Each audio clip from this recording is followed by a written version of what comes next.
All right, I think we're live. What's up, everyone? Welcome to another edition of Aloha Friday. I've got on probably the first exclusive guest that we've ever had on Aloha Friday Start One. So I've got Dan from DM Hockey Stick Nation. How you doing tonight, Dan? Good yourself, man. Oh man, just getting going. Just decided to sit in front of the camera and then get started for Aloha Friday. So thanks everyone for stopping by. Just a couple folks in the chat to start tonight. Good to see you, Barry. Shout out to Barry. He was there earlier for my premiere that I had for. Aaron, I don't know if you know, but Barry's a huge Habs fan. Yeah, I bet he is, right? One of the biggest ones I know. He's gonna unsubscribe. Oh man, good to see you, Jade Thompson. Thanks for stopping by. I'm gonna be late, but I'm gonna be here late, but we'll be here. That's very philosophical. Good to see you, Jay. Thanks for stopping by. I got Kevin Random Ramps. What's up, Kevin? But yeah, tonight we're starting the show off with Dan. He'll probably be on for at least the first half hour, 45 minutes or so, and we'll open up the panel like we always do. Just do the normal hangout, and then but it's cool. He's got a really cool hockey podcast, or that he's starting to get going, and I've really been enjoying. Does a little bit more of the deep dive into the hockey, which is good, especially since I'm more of like I'm certainly newer to hockey, so I learned a lot from that. Hey, what's up, James? I know it's sucks. It's 10:30 for me now since I'm moving. But hello there, all. Yeah, I know it's a good, but hopefully when your life settles down, you will be able to have you back on, James. Good to see you here tonight. But yeah, we'll be talking about hockey for a little bit, and then I've got Leaf Metal Hockey Legends. I know Dan's got a couple packs to open, and I know he doesn't have a whole lot of time with us, so I'll probably give the floor to him, see what he wants to talk about in hockey. Maybe help me pick my hockey team tonight or something like that. Maybe. But yeah, that's kind of what the plan was. We're just totally winging it. I know Dan messaged me before the start of tonight, and he's like, "Oh yeah, you know what? I'll have a few minutes after the Hockey Talk podcast, and then I'll be able to pop on." I was like, "You know what? Let's do that tonight." That sounds like a great idea. So good to have you here, Dan. Hey, what's up, DK? DK in the house too. Good to see you. Thanks for stopping by. Tonight's rep is going to be Leaf Metal Hockey Legends, so we'll get to that. And I got an old school pack we're going to rip with 192 O-Pee-Chee, nice. And a 2021 we're going to go Young Gun hunting. Nice. So, tell us a little bit about your podcast, how to go tonight, and great show tonight. We had a great show tonight. We had John Burgess on tonight. So that was fun. We talked some Calgary Flames. That's his favorite team. So about the podcast is we're doing a deep dive, as you said, into hockey more. So the first half of the show is basically hockey. Like we just talk hockey and everything. And then second half is more like your cards. So we hit both the worlds. We got the hockey community and the card community. We're trying to bring them together, which is great to have two communities together because you got the hockey and the hockey cards. So some people like yourself may not know a bit more about hockey, and maybe diving in about how the team is, how the prospects are, like what they look like in a couple of years might entice you. Like maybe there's some names you never knew that, oh, I have his young gun. Maybe we want to start collecting this guy. Maybe he's going to be great, or I really like this team. Maybe we want to collect this team or this player. It's more so diving into more hockey than the cards and getting a lot of people more knowledgeable about it. Because, I mean, everyone loves hockey. You watch it.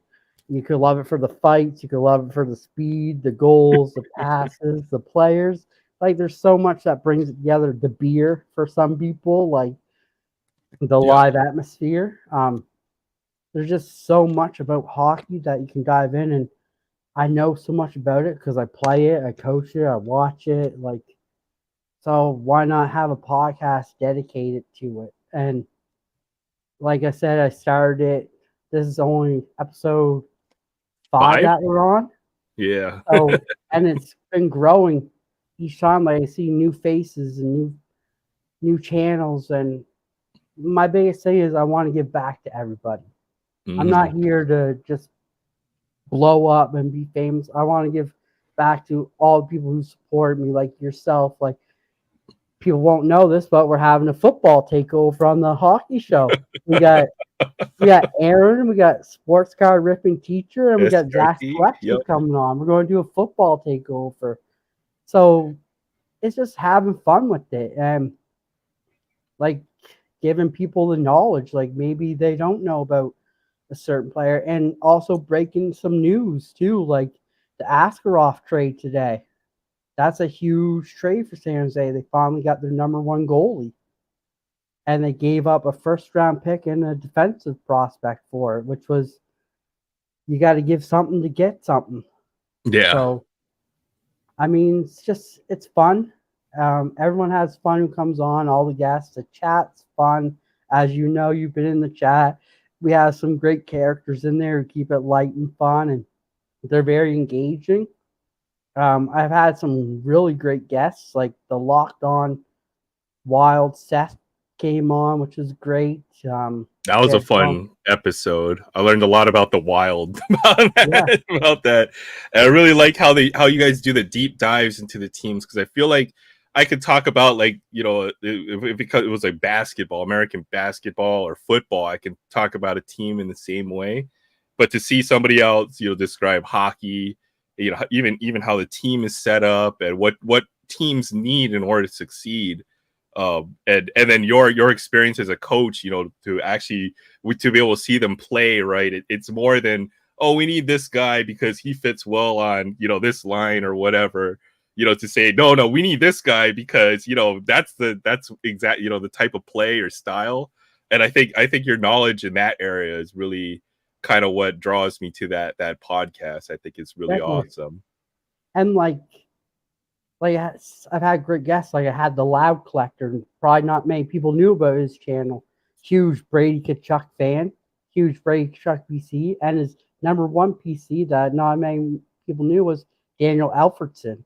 That was cool. The Like autographs and the he's slabs that he had was amazing. huge, huge. Like, and I try to get on some channels that people haven't heard of, and also get some channels on that people have to kind of give them the spotlight. Like maybe they don't get enough spotlight to. So like I got Callie and Jordan coming next week. Oh, And no then way. You got David coming on. That's going to be a great show too. I'm looking forward to that. and That's then the week awesome. after I have another Locked On podcast, Locked On Colorado Avalanche coming on. Oh, okay. Nice, So nice, we got some nice. great guests lined up, and it's a lot of work, but it's fun when it happens. Yeah. And it's like the sign says, you miss 100% of your shots you don't take. Michael So Scott, is that who said it? From The Gretzky Office. got to. But no, like I've reached out to some players, so hopefully we can hear back from them and maybe get some actually NHL players on the podcast too, and reached out to some TV personalities too. So waiting to hear back. That would be awesome, man. I think that's so cool. Yeah, I think we just have to. I think you've got a real something. You're onto something, right? You're knowledgeable about hockey, and you can talk to these types of personalities on that level, and it's going to be interesting to see what you do, right? Because I know a lot of the folks primarily are focused just kind of solely around sports cards or our fandom or our love for whatever sport we follow or collect. And for you to be able to kind of dip into that other side, the actual folks who are playing or involved in the sport or participate it, as active professionals or amateurs, or it is something else. It's really cool. So looking And I forward to mean, see. what better get time on a Friday to kick it off to Aloha Fridays and have an actual hockey show on, because I don't see very many hockey podcasts on YouTube. So why not break into it? No, that's exactly what it is, right?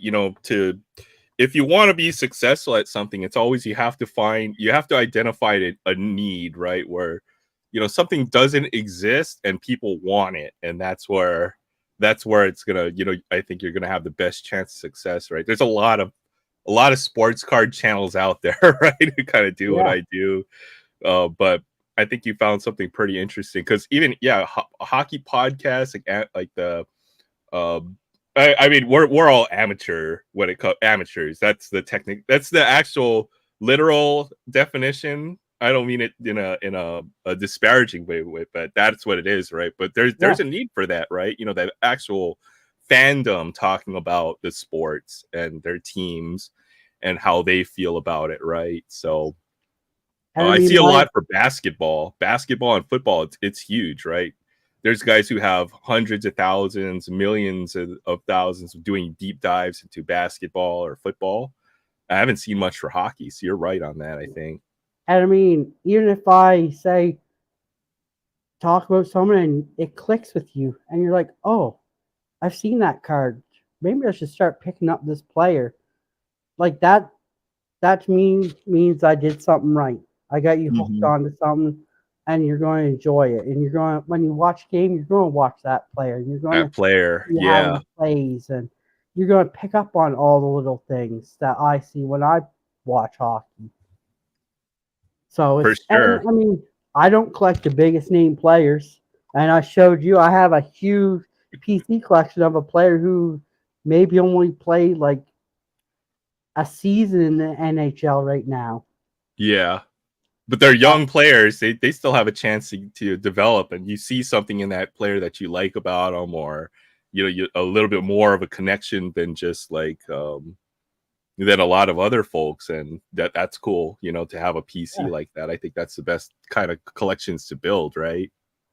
So collect someone no one else is collecting. yeah, for sure. For me, it's always Hawaii guys, right? So anybody who's got Hawaii ties, we're pretty big into collecting them, and some of them end up being pretty obscure names too. But we enjoy collecting their cards, of all the local boys that make it to whatever professional sport they, So Just it's like cool. I know a lot of Canadians collect Crosby, McKinnon, but I Hmm. don't collect the big names. I really don't. The biggest name I collect, and he's not even like a elite player, is Jordan Eberle. He's maybe just Everly. a star. That's it. He's Hmm. just a star. But it's I've watched him when he was younger and grow, and that's been my guy since day one. Oh, okay, that's awesome. That's cool. I even see the jersey hanging up there Yeah. behind you. So in case you didn't notice, right? But yeah, Oh like I man, actually got that. That's his rookie jersey of the year he played in Edmonton at the Rexall Center. So I actually got that from the Rexall Center. nice, nice, nice. That's cool.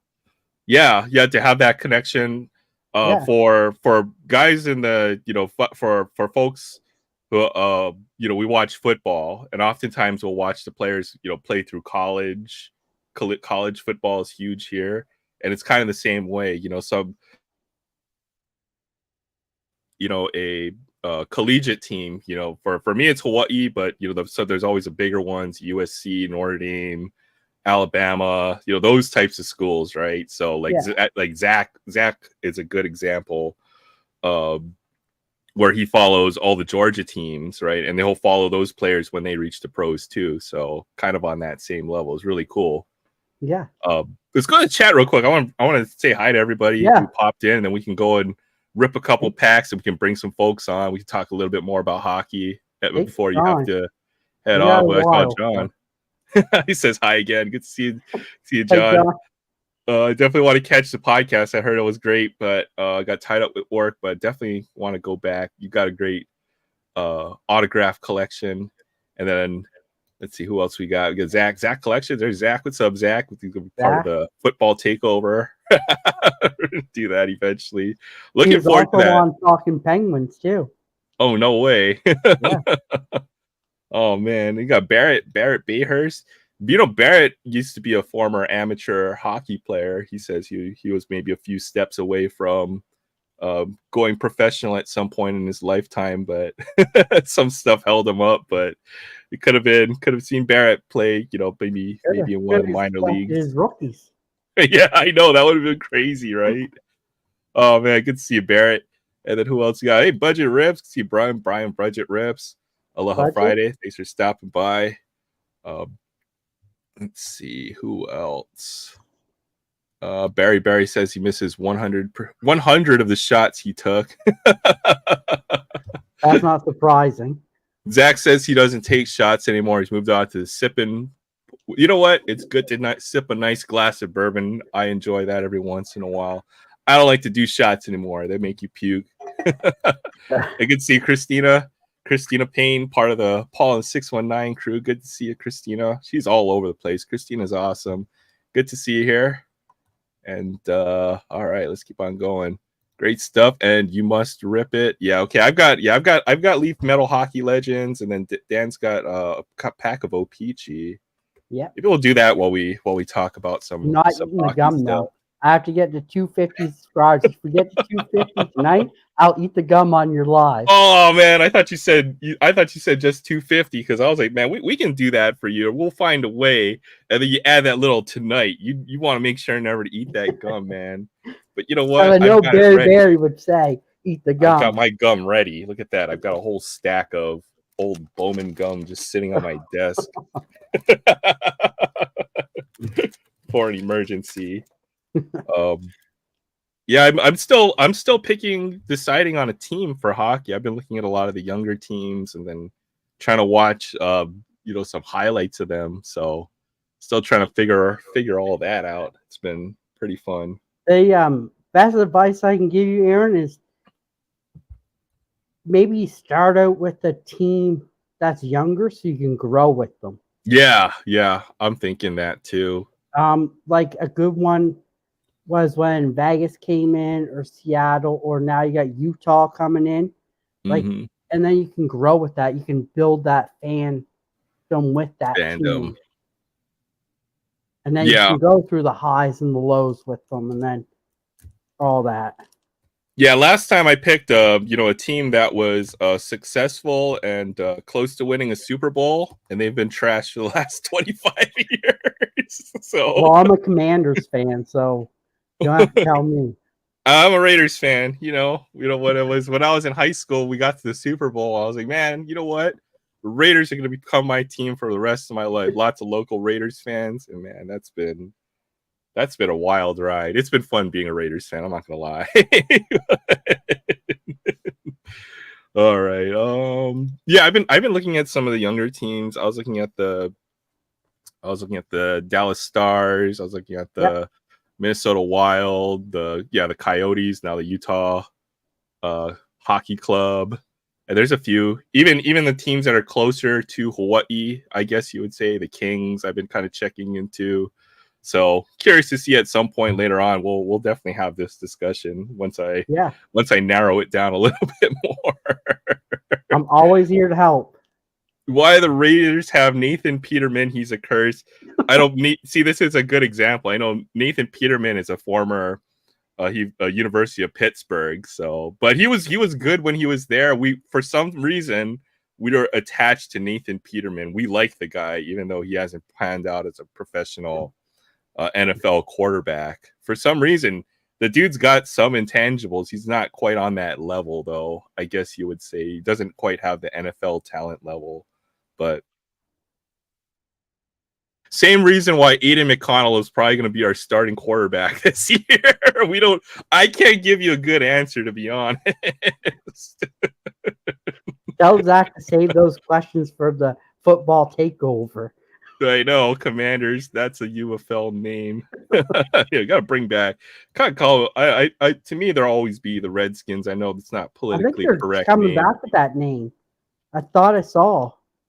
I don't think they ever will. It is. I will say, if you think about it, it is slang, and that could be taken as a slur. But I don't I don't see it as like somebody walking up to you in modern day. I've never heard of anything or where that's actually like a derogatory name. You know, it's the connotation that folks have you know put on that word, or you know the way or whatever it's perceived these days with the whole campaign to get the name changed. It's happening to a lot of other teams, you know, And whether it's then almost it ties into the hockey world too. Like, should the Blackhawks change their Blackhawks. name? Yeah. Yes, the Blackhawks, the Braves for baseball. Should we get away with the chop, or you know a lot of the Yeah. traditions in sports? It's like we don't know. It's crazy. I don't know either. Oh man, great quarterback Pitt produced was Dan Marino. Yeah, it's been a while. Never drafted Pitt quarterback. Trying to think who there's been a few decent ones that have been played good at the collegiate level, but drawing a blank. Who's the last good Pitt quarterback? Good question. The guys have produced some great running backs, though. I'll put it that way. I forgot. Who am I thinking of? Played in the mid '90s for Pitt. I watched him play against my Rainbows, and he ran us over. We ended up beating that team early '90s. I say '92. He's a Hall of Famer. I forgot his name. It'll come to my mind later on, though. So the name Gardner Minshew, the starter. Yeah, we'll probably have Aiden McConnell as the starter at some point in the year, though. Yeah, Curtis Martin. That's who I'm thinking of. I got to watch Curtis Martin play. He was a great running back. Hey, what's up, Birdbird the nerd? This is one of the comic crew, Paul and 619, good friend of his. So good to see you stop by. Thanks for stopping by. We're just talking a little hockey. Gonna rip a few packs here, and then we're gonna do the open panel just like we always do. I saw Chance stop in as well and pan in. I know he's a Commanders fan too, so you guys got that in common. But at least we got a good quarterback. Well, I think so. Yeah, I think so. I think Jaden is it got Jaden Daniels? Is that who it is? Yeah, Jaden Daniels. Yeah. I think he's going to be good. We just need to give him the weapons now. For sure. But yeah, let's we got to keep the show moving, I guess. So let's. Oh yeah, Timmy Chang. That's my boy right there. Timmy Chang and Nick Rolovich and Colt Brennan, the Rainbow Legends, the lineage. I loved Colt Brennan as a quarterback. He was fun to watch. You know, we had Timmy Chang, who's an all-time yards and interceptions and touchdowns. He held most of the record book at some point. But you know what really turned that June Jones system into, you know, the legend that it is, or put Hawaii on the map, is when he had Colt Brennan and that team around him was really special to watch. I was kind of sad that Colt Brennan didn't get to do anything in the NFL. Yeah, well, I mean, Colt Brennan had his own personal demons to deal with. I think that's why he never got to the next step. Certainly got derailed, but you know, and rest in peace, Colt Brennan passed away a couple years ago. You know, but you know, by the time, I think he just had a lot of football related injuries, like mentally as well too. Like I feel like he took one too many hits, and it really ruined his life. You know, he got into a big car accident, and then, you know, I think he had some substance abuse issues. So all of that just added up. It's pretty kind of tragic, you know, because he was one of the great collegiate quarterbacks of that era. So he was fun to watch, really fun to watch. Yeah, it was fun. The Rainbows were fun to watch because you knew we're gonna give up 40 points, or we're gonna put up 60 on anybody. It was great. All right. Hey, what's up? Good to see you, Yoda. Yoda dropping in. Yoda Papa Vintage Cards. Yoda Bipster, Guru. Great channel. I know he's getting close up to 1,500, 1,600 subs, but he's one of the guys. You know, I met Zach Maiden, a lot of folks through that channel. So good to see you here. Big time baseball collector. He might be interested, you know, trying to finish up some sets, as you mentioned. So later on, yeah, good to see you. No, well, just having Dan on for just a bit, and then we'll drop we'll do the rip for tonight, and then we'll open up the panel. We're about half hour. I went by fast. Gee. You gotta make sure. Yeah, we gotta have you on for longer. That's for sure at some point. But I got a little bit, so we're good. I'll let you know when I have to go. all right, sounds good. Yeah, I want to get you. I want to get the rest of the folks on here too as well, so you get to hang out with them for a bit. So we'll go ahead and do the rip or what I was going to open up tonight, and then we'll open up the panel. So, all right, let me switch my camera over here. All right, tonight we're doing Leaf Hockey, Metal Hockey Legends, and I think I had also put that I was going to do a Heritage High Number. I've got a blaster of this stuff, but I'll put that aside for later on, especially since we had a late lineup switch. We had to bring Danny on tonight.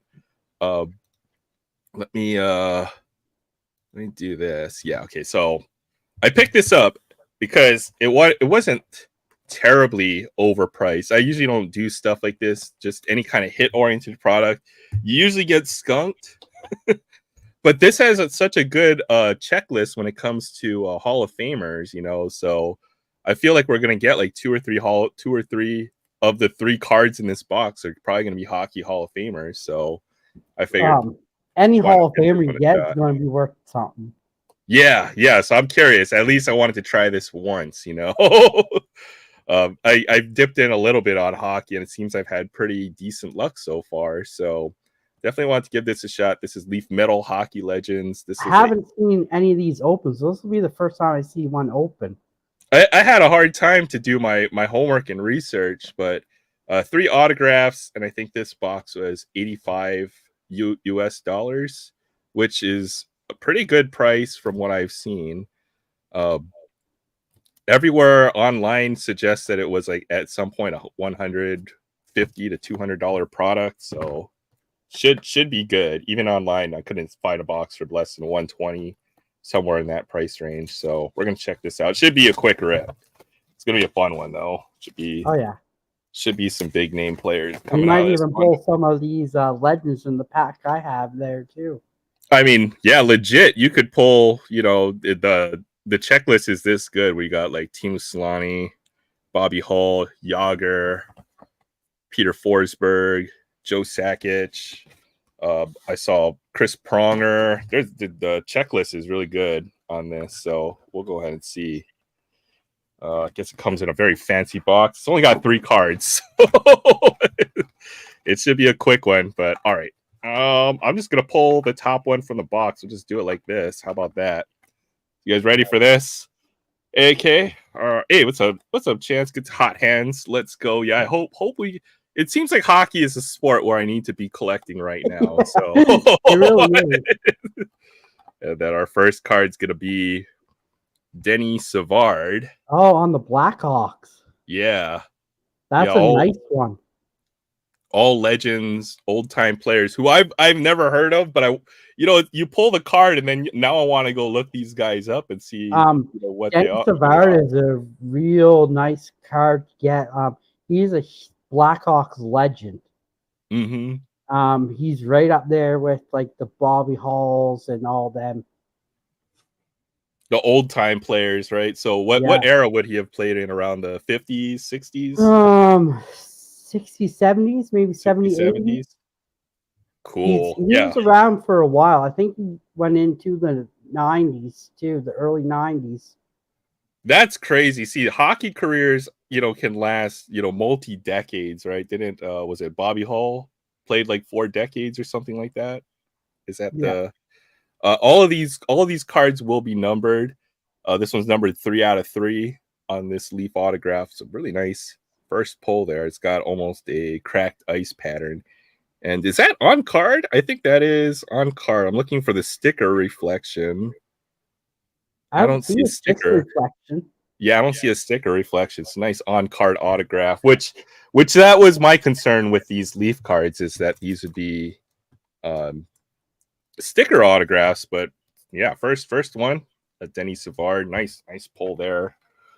All right. Second card from the box. I told this is gonna be a quick one. There's only 3 cards in here, so looks like another old timer. This one's like an acetate, 1 out of 6. Oh, that's on the Jet. This is gonna be Ron Greshner. Nice. He's that's the old Jets uni. So that's gonna be 70s, 80s. 70 players. And I wanted this just because I know the signatures are gonna be good, and these guys will all be notable players from the past. That another on-card autograph. This is nice. This product's super nice. I like that. It's got this is an acetate 1 out of 6 on this card. Not too much on the back there. That's cool.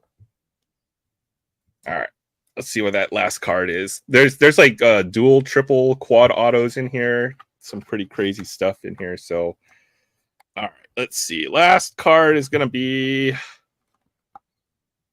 see who that is. Doug Gilmour. Cracked ice. That's pretty sweet. That's gonna be numbered 6 out of 6. Might have to try this again at some point. Wait, what? Sound go out? Oh wait, yeah. Hold on.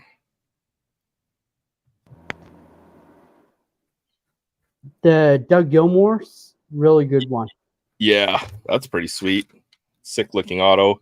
And that's in the St. Louis uni, so that might be his rookie too. Oh, nice. Rookie uni. He was traded from St. Louis to Calgary, and then from Calgary to Toronto. Okay, that's good to know. No, all on card. I was expecting some sticker stuff, but overall, I'm pretty happy with that. That's pretty cool. 3 old-time legends. And I know that there's some big potential out of these boxes, with there are a lot of big names on that checklist. And since everything is numbered, that they won't be able to fill in a lot of the set with a lot of filler players on that checklist. So I'm curious. I'm probably gonna try it out again later on at some point this year. That was fun though, just the 3 packs. But yeah, I enjoyed that. That was awesome. That was fast too. But, we need a drum roll before each one. Yeah, for sure. That'll be part of the little quick rip series I have. That'll be like a 3-minute video. But I've got Daddy. He's got a couple packs as well. He's got some OPG, and then we'll check that out real quick. See if I can figure out how to switch my.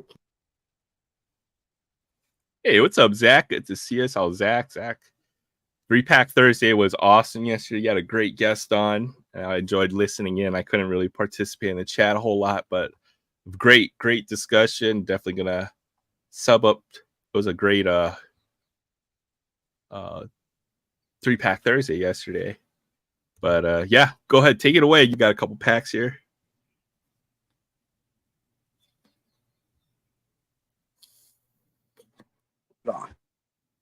Oh, there you go. Now I can hear you. Hello? Yep, I can hear you now. Which one do you guys want to open first? Newer or older? Oh man, I want to see that old pack. But I have to wait. So maybe you want to rip the other one first. Up to you, to be honest. Hey, Collector Holic, good to see you. Thanks for stopping by. Let's rip the new one first, and then we'll save the old one. There you go.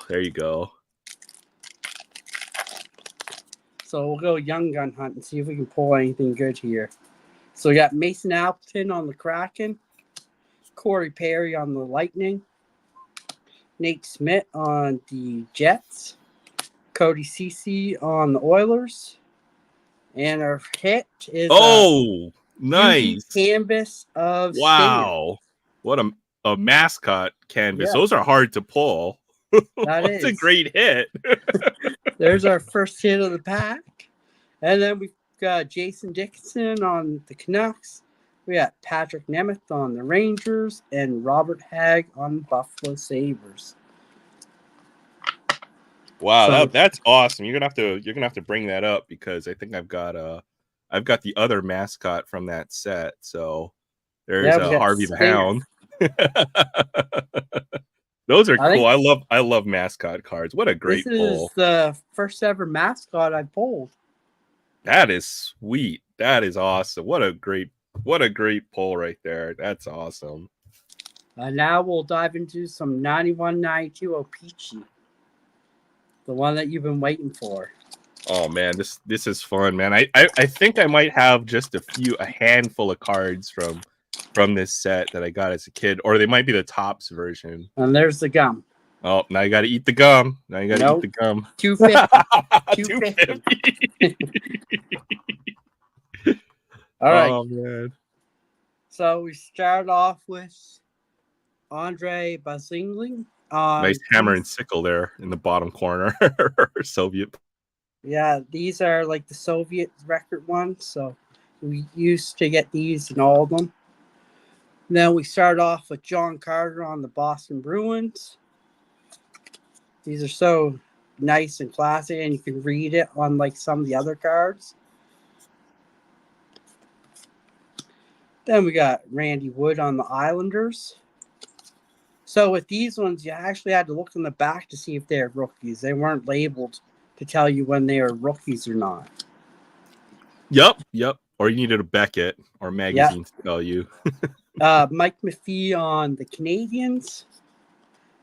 Nice one there. We got Larry Robinson, Kings legend. Canadiens. Rob Blake. There you go. There's a big hit. And this is his second year. So right before his rookie. Nice. Very nice. Then you got future NHLer Dmitry Mironov.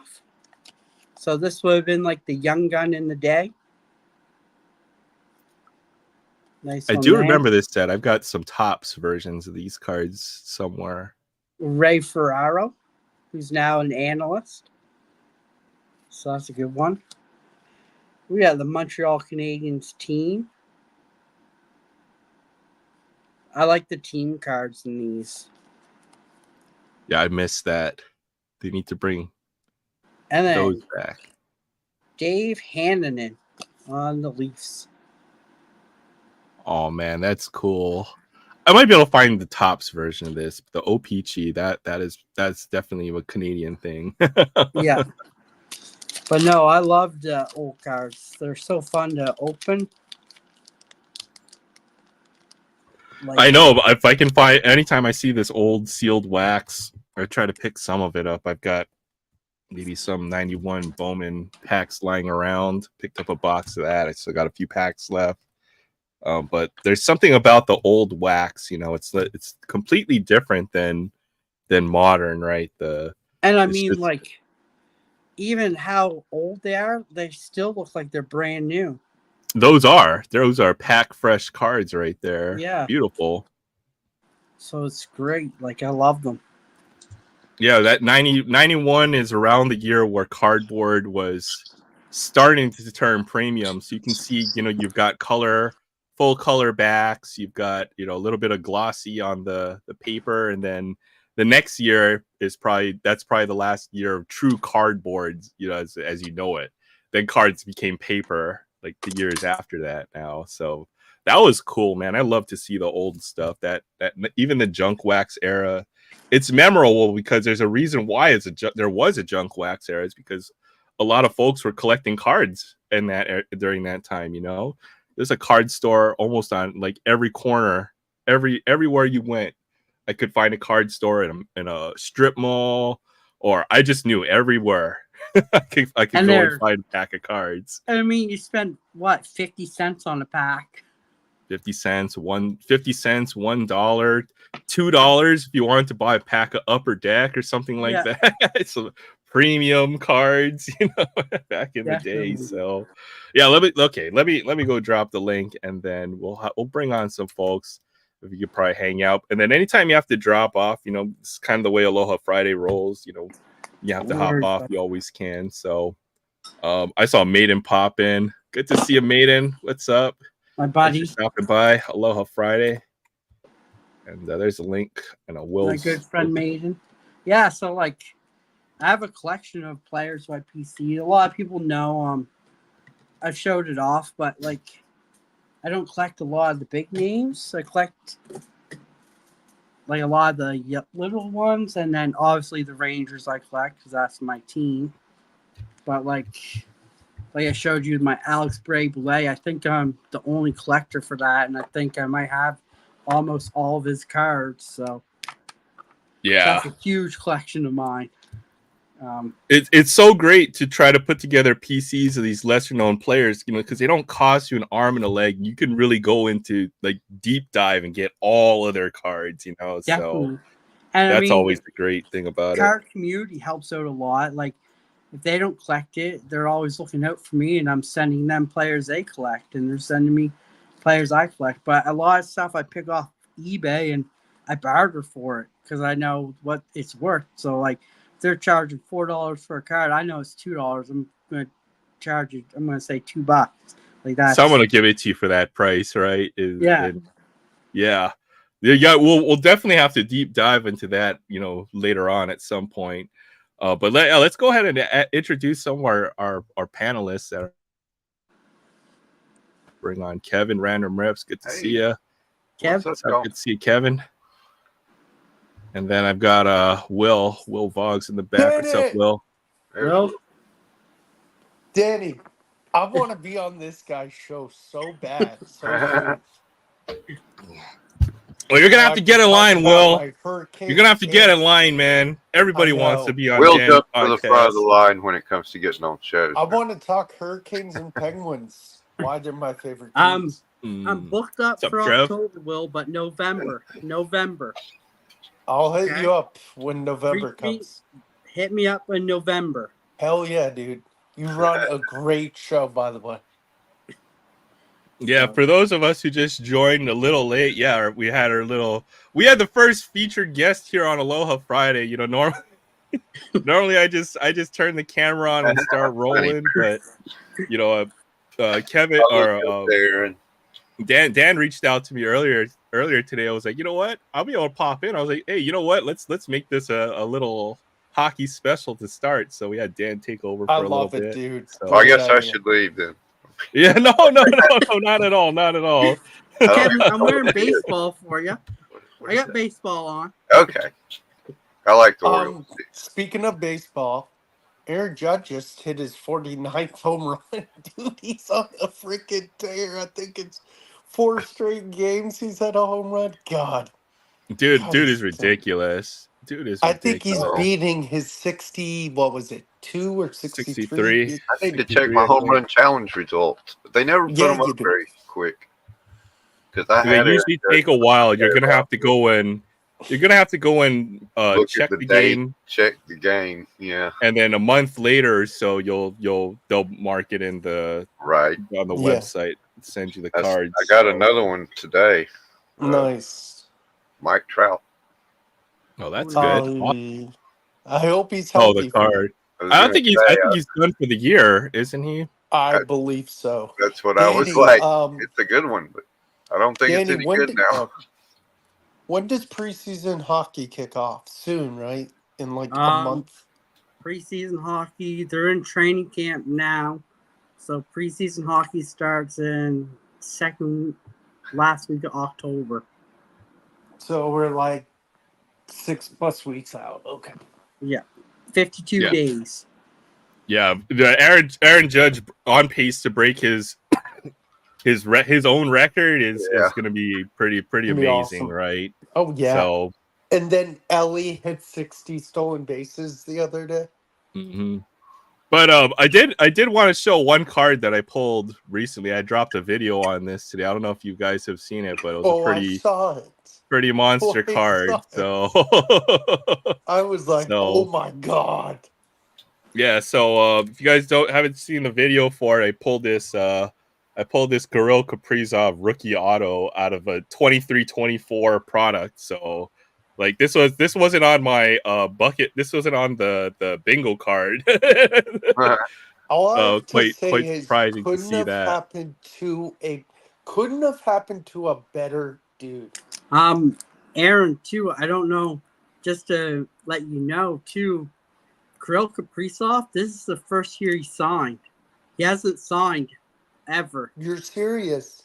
Yeah. So this is the first year that you're actually getting a signed Kirill Kaprizov card. No way. Are you serious? That is crazy. I've seen because I was looking for stuff of his on eBay. I couldn't find a comp for a lot of his stuff. Like he didn't have too many autographs. He had like he just a handful. doesn't sign, and this is the first year he signed cards. No way. Yeah, so that I was very surprised to find that. That was quite the shock. So that makes it that much more special. That is cool. That much more rare. But yeah, the thing with this card is it's from 2020-21 credentials, so it's like a 4-year-old card that's been out that people have been waiting for all these years. And this is something that Upper Deck. It's nice that they do that though. Oftentimes you'll open up like the cup or something like that. You'll be pulling cards of guys from 2 or 3 years before who are in the checklist. So that was a little Easter egg surprise for that. That was pretty awesome. That was the big hockey pull. And then we ripped the Leaf Metal Hockey, which I really enjoyed. That was when Doug Gilmour, Denny Savard, and Ron Greschner. Yeah, what I love that. That's awesome. You know what? Thanks. Yeah, that was a monster card. Filled the soda, or almost filled the soda when you pulled it. I saw a guy who Barry. I saw a guy rip at one of my LCSs. It was on a trade night. I forgot what he got exactly. He did Leaf and Lumber hockey. Oh yeah. Where the relics are like hockey I've sticks. seen those. Mm-hmm. My LCS does a lot of Leaf product. Football and hockey and I don't like Leaf football, but I wouldn't mind Leaf. Oh man, there's some beautiful cards. They're just not licensed. They're just, the Leaf hockey is awesome. This stuff that I ripped Leaf tonight, hockey's dope. I mean, these are all on card, which is really nice. So super nice autographs from Leaf hockey. Doug Gilmour. The only hockey auto I have, and I bought it, I think it was like $30, was Rod de Brindamore. Okay, you might be in the checklist too. Sorry, Zach, if you almost dropped soda and spit out all over the place. He says that's bad. And then, Maiden, I'll trade you for your kidney if you can find a way to smuggle it out of Canada. How about that? I'll trade you some maple. I'll take some maple syrup, some poutine, some all-dressed chips. I'll trade you for a Pamela Anderson. How about that? Oh, good idea. I only trade my cards for internal organs. Careful, because you run out of those eventually. That's the problem. What do you mean? I'm an endless supply. Okay. Yeah, Barrett says Kirill has autos from earlier where they all released this year. Apparently, that seems to be the case. Oftentimes, yeah, Upper Deck will put it in from previous years, even to the current year product. So, for this year, I was the recipient of of this one. Like one year, I opened up some SP Authentic and I pulled a Future Watch auto of somebody who was like a rookie from like 2 or 3 years previous. That was surprising. So it happens. So like I have this card sent in to me by Julie, I think, and it's an Eric Lindros sign on card. Oh God, that's gorgeous. No way. Wow. That's nice. So, stature too. Yeah. That's beautiful. Wow, so what a great really card. Got that in a box break for me. And that's on card. No, stature is high end stuff. So that's a high end product. That's a really nice autograph. I'll have to pull out my Rod de Brindamore sometime. It's not that great, but that's I like it. One that's in the pile. That's a great part. The cocky card community is really awesome, and I see you guys trading cards. You know what I said, Will. Let me finish what I said. Sorry. It's like the hockey card community is really awesome because they do a lot of trading. You know, they trade away not only like the stuff they don't want, they trade away stuff that people actually want for their collections. I've seen the racks that people get in the hockey community are flipping awesome. We help each other out. Yeah, Oh, yeah, it's been great. I'm trying to see. I have another one here that you'll like. I just gotta find it. Do you have a Messier auto yet? That would be amazing. A Messier? Yeah. Oh, I think I I know got he was my a Ranger. Ranger stuff. I saw Mark Messier was on this checklist too in this Leaf Metal Dude, Hockey. That would have been I sweet. love Messier. Yeah, Messier is a great one. Oh yeah, dude, it's funny. As a Penguin Hurricane fan, there's a lot of Rangers I've loved through the years. Wow. Lundqvist, Brian Hammy and Son Leach. pulled a CJ auto from CJ Wow. Stroud auto from Wild Card. Yeah, that's you know what I think if you're a fan of the autographs, Leaf is one of the most accessible ways to do it, right? Yeah, for sure. And even when it comes, it's only for sports cards that we care about licensing and logos and stuff like that. You know, if it was a celebrity from like a particular movie, you know, it's not like we need to have him in his costume from whatever movie he played in, right? Or as a character, they'll sign as themselves. And that's definitely if you're just chasing the autograph of some player, then I think Leaf is a really good way to do that. So Barrett Messier is an Oiler. Yeah, he was an Oiler, but I'll always remember young me as a Ranger.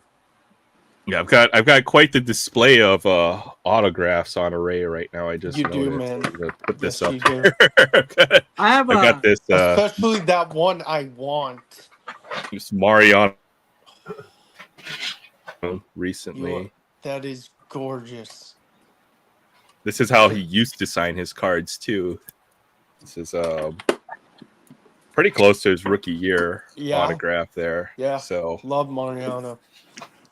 put that one up I there. have a lot of autos, but I haven't pulled one myself.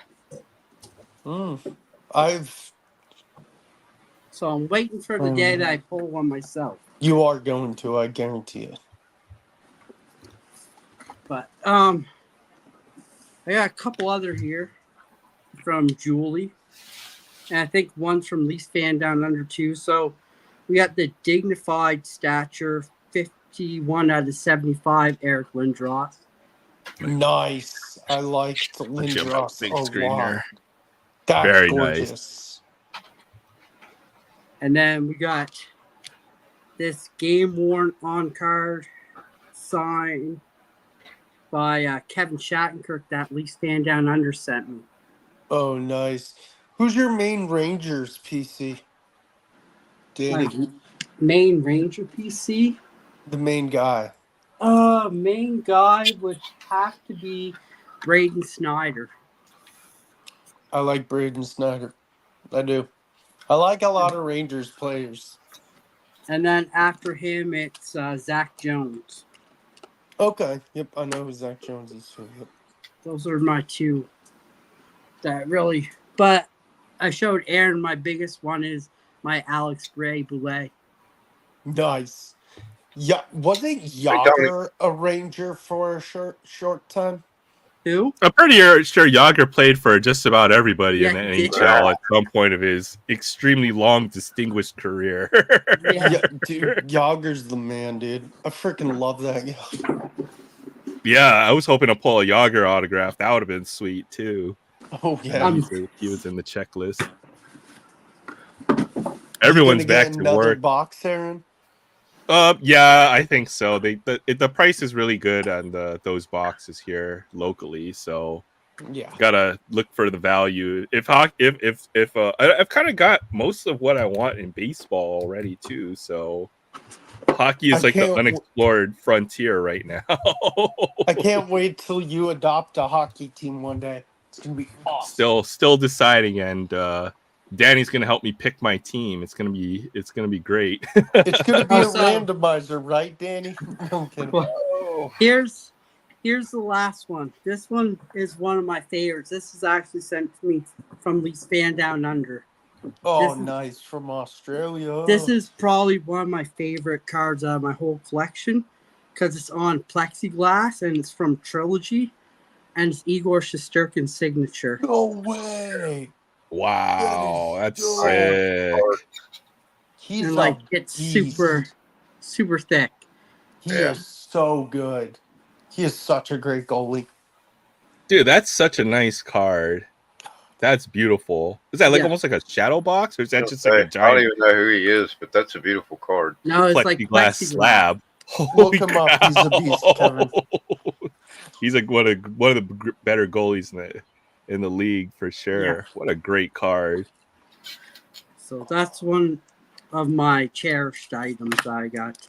Oh, Tony just hopped in here. Hi, Tony. I just said, Hey, what's up? A minute ago. See you, Sensei.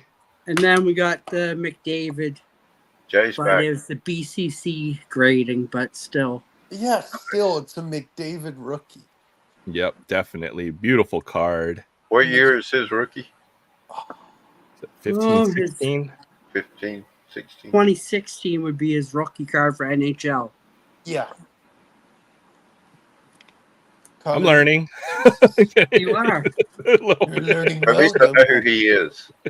I don't know hockey either, Trev. I'm learning as I go along. That's what I just said, Trev. I don't know hockey, but there are some beautiful cards. Yeah, I love hockey cards. If you ever want to know hockey, just come into the podcast. Like I said, we have a lot of great fun there. So. Oh yeah, dude, you run a great show. At least I can watch hockey and figure it out. I went to where was I? Oh, I was on vacation in Hong Kong on a trip 20 years ago, and I just flipped on the TV one afternoon and cricket was on. I watched it for 2 hours and never did figure out what in the hell are they doing. Well, you know what? Tony I don't knows everything understand about cricket either. They You have have all these special rules. Figure it out. You just what can't the sit hell there is and watch test? it and go, okay, I see what they're doing. No. It's like baseball, except there's only 2 bases, and then Yes. Stuff. I freaking love that card. All that. Freaking I love that Yager card. Man, I had so many of those score that year. We opened them at the shop just nonstop.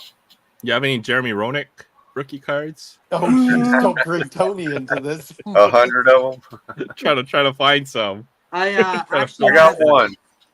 I have Pavel Bure's rookie card, and it's his actual rookie card because it's his young gun.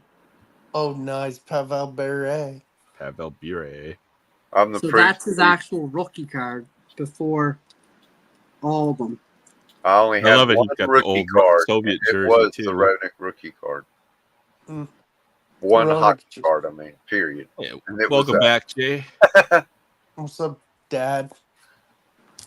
Matches go on for days. You know, they have something called there's a tea time, which I think is halftime for cricket, but they call it tea time or something like that. I don't even understand. That's their 7th inning stretch, I guess. Yeah, or something weird like that. It's just it's such I mean, they were trying to knock over the sticks and that's where I was wickets. Yeah, I was lost. Gosh, Yeah. come on. Everything I've ever watched, I figured it out. At least the basic rules, what they're trying to accomplish. With that, it was like, I know they're trying to get around the bases just like baseball, but I don't understand at all how they're doing it. So speaking of baseball, also, did you guys hear Pete Crow Armstrong hit a inside the park home run? And I'm like, oh, cool. He ran the bases in 14 seconds. Dude's fast. There's a reason why he's one of the top prospects. Oh, dude, he's so. Do they have time God, for a hooker maybe. at tea time? Is that what it is? Yes, indeed. Yes.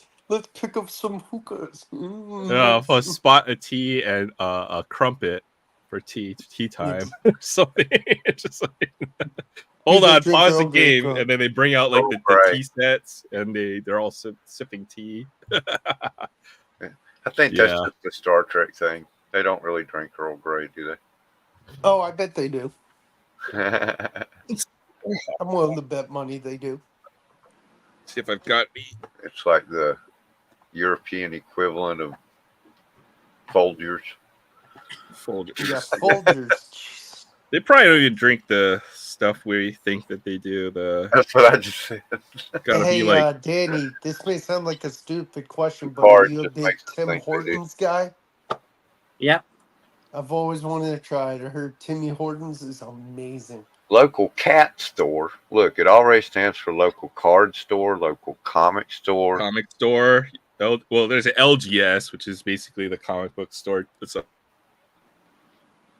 And what was the other one? There was cards, comics, and I don't know, local collectible store. Now it's a local cat store.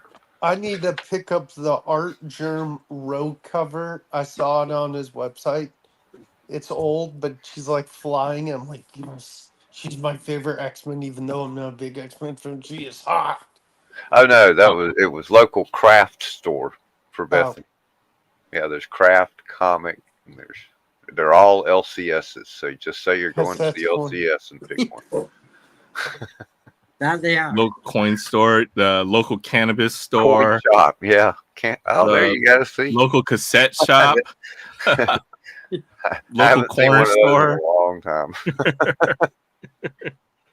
I miss the good old. I miss those record stores like Tower Records. Record stores are used bookstores. Used to be. We'll go to a Barnes and Noble. The one near me is like half vinyl. I was like, yeah, there's vinyl at mine too. Store. There's vinyl. They got as much vinyl as they do books. Well, vinyl's making a comeback. I think folks, it is.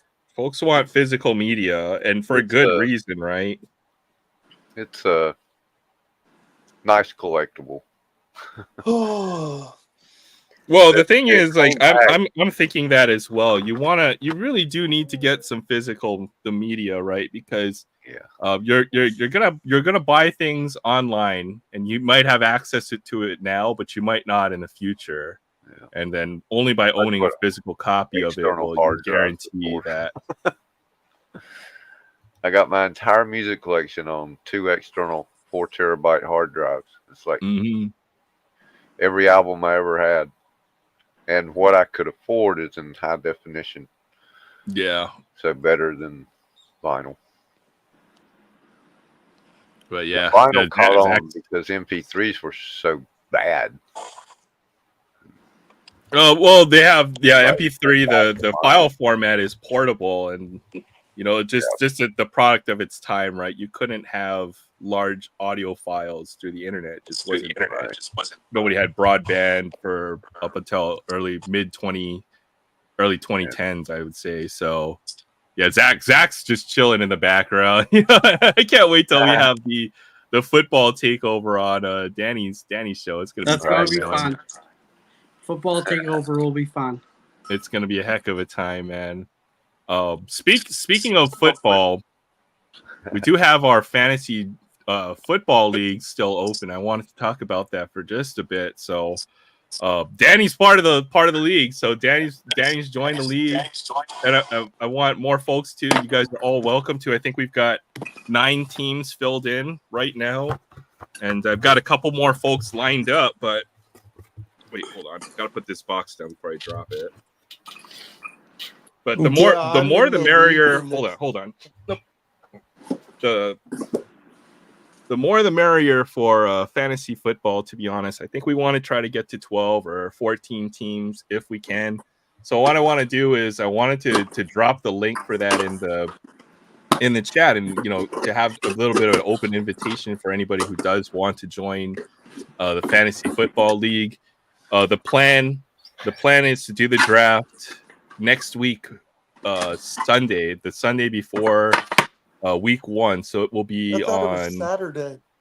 It'll be on a Sunday. It will be September 1st, which is the Sunday right before week 1. And then I will be randomizing the teams live on Friday night, hopefully when we fill up the league. So if we get to 12 teams, then that's where the league will be. But right now, there should be one or two open spots. If you can't join, if you're unable to join the league, and you want to join, and because it's full for whatever reason, then feel free to message me over on Instagram, and then we can go ahead and see if we can try to fit some players while we still have a few slots. But I'll go ahead and I will. Share the details for the league real quick. Let me switch over my desktop. Aaron, if you don't mind me asking, what time's the draft again? I'll get to that in a bit. Yep. So this is a league that we have right now for membership. We have Will, we have got Trev Shipping Guru, got Barrett, we got Mr. Fidget, and then we've got Dan DM Hockey. He's here with us on the show. Let's Got Budget go, Rips. Dan. I've got Paul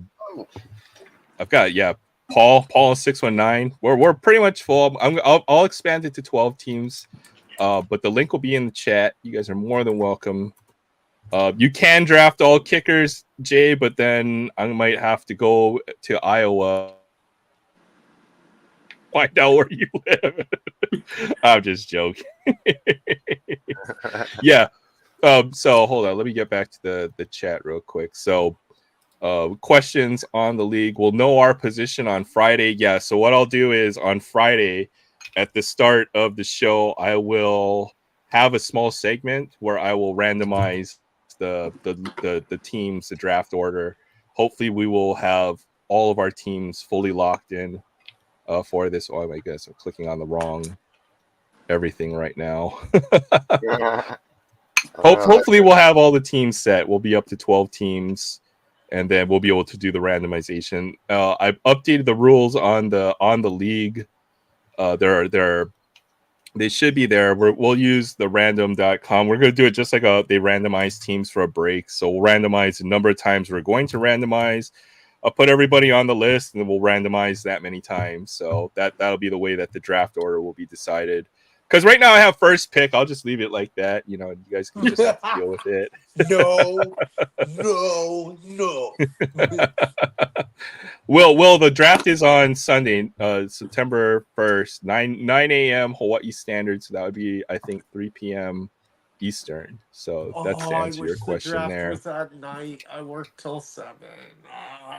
So with the draft, I think I'm sorry it's not quite as organized. I think I'll try to organize a Instagram chat group just so we can coordinate, and then we can do it live. Everybody's. You want me to? Yeah, I won't be able to talk live during it because I'll probably be in the middle of my work shift. Yeah, that's fine. I mean, you can do it however you want. We'll just try to start pick the group so far. I can start it. I'll do that. I'll do that later on in a bit. Yeah. But we'll try to find the best time.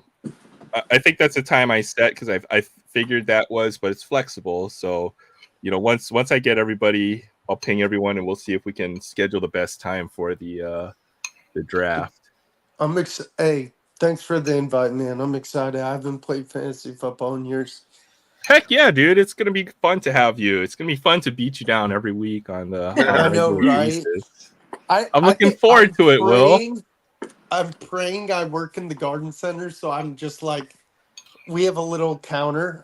I could just go boop, boop. I'm talking way too much crap, but I want to. That's half the fun of fantasy football. You know what? I hope we play twice, Will. I hope we play twice. I get to beat you twice, Will. How about that? Let's do it, Aaron.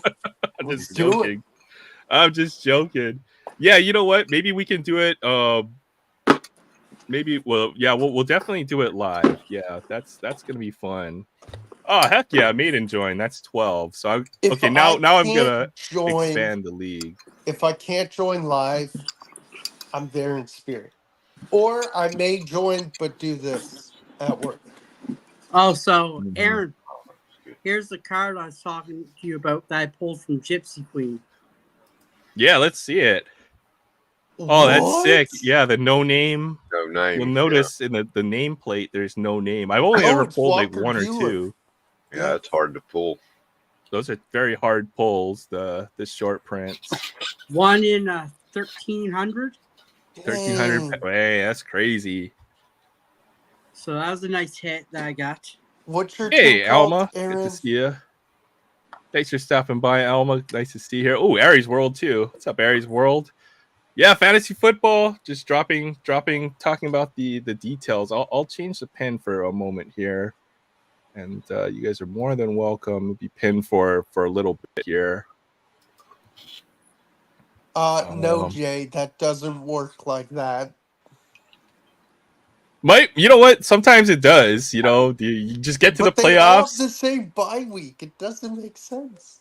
Doesn't matter. You get to the playoffs, and then you pick a hot team for the last 3 weeks, and you're gonna end up sweeping the league if you do it right. You know, Hey, so it's Kevin, not a how loot. many have joined your Survivor pool? Yeah, I got a survivor pool. I want I everybody in. I joined. decided to give away something. I don't know what yet, but Nice. I'll think of a Okay. prize for the fantasy football oh, for one of the winners. Yeah. Well, there's no buy-in for this league. This will be a casual league for the first year. You know, don't want to have to deal with money. yeah, We can same put thing with money in between survivor one. friends. When you have $1,000 so Aaron can get a case of NT. when you guys have when money is involved among friends and stuff, and then oftentimes I like to avoid that. So this year there won't be money.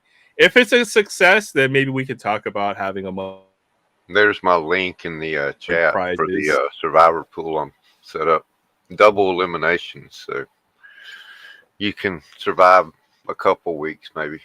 Mm-hmm. We get It's into the always food talk yet? that week that there's so many turnovers and you lose everybody. Yeah. I've seen my fantasy Week football 3 or team 4, it's collapse. like, bam, everybody's gone.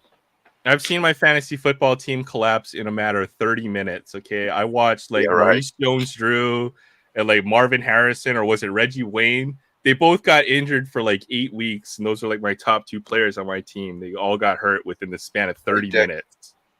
That's crazy. September 1st, so we collab when we set the draft time. It's probably going to be a lot earlier before your show, if I had to guess.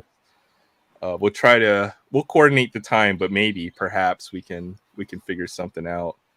I just expanded the team to 12, or the league to 12 teams, because I know I'm a pretty heading sure out, can't. man. I'm sorry? I'm heading out. Oh, Hey, okay. All right. have a Hey, good thanks a night. lot, Danny, for coming on. I really enjoyed it. No But problem, buddy. Yeah, you got Danny. anything coming up for your show next week, or the potential guests, or want to talk about that for a bit? We got Callie and Jordan coming on Awesome. next Nice. Friday. Friday after that, I have Kyle Sullivan from Locked On Colorado Avalanche coming on, and he's That's pretty bringing a awesome. guest too as well. So there's going to be a 3-panel that one. If Cool. his guests can make it, we're just hoping that the guests can make it. So Nice.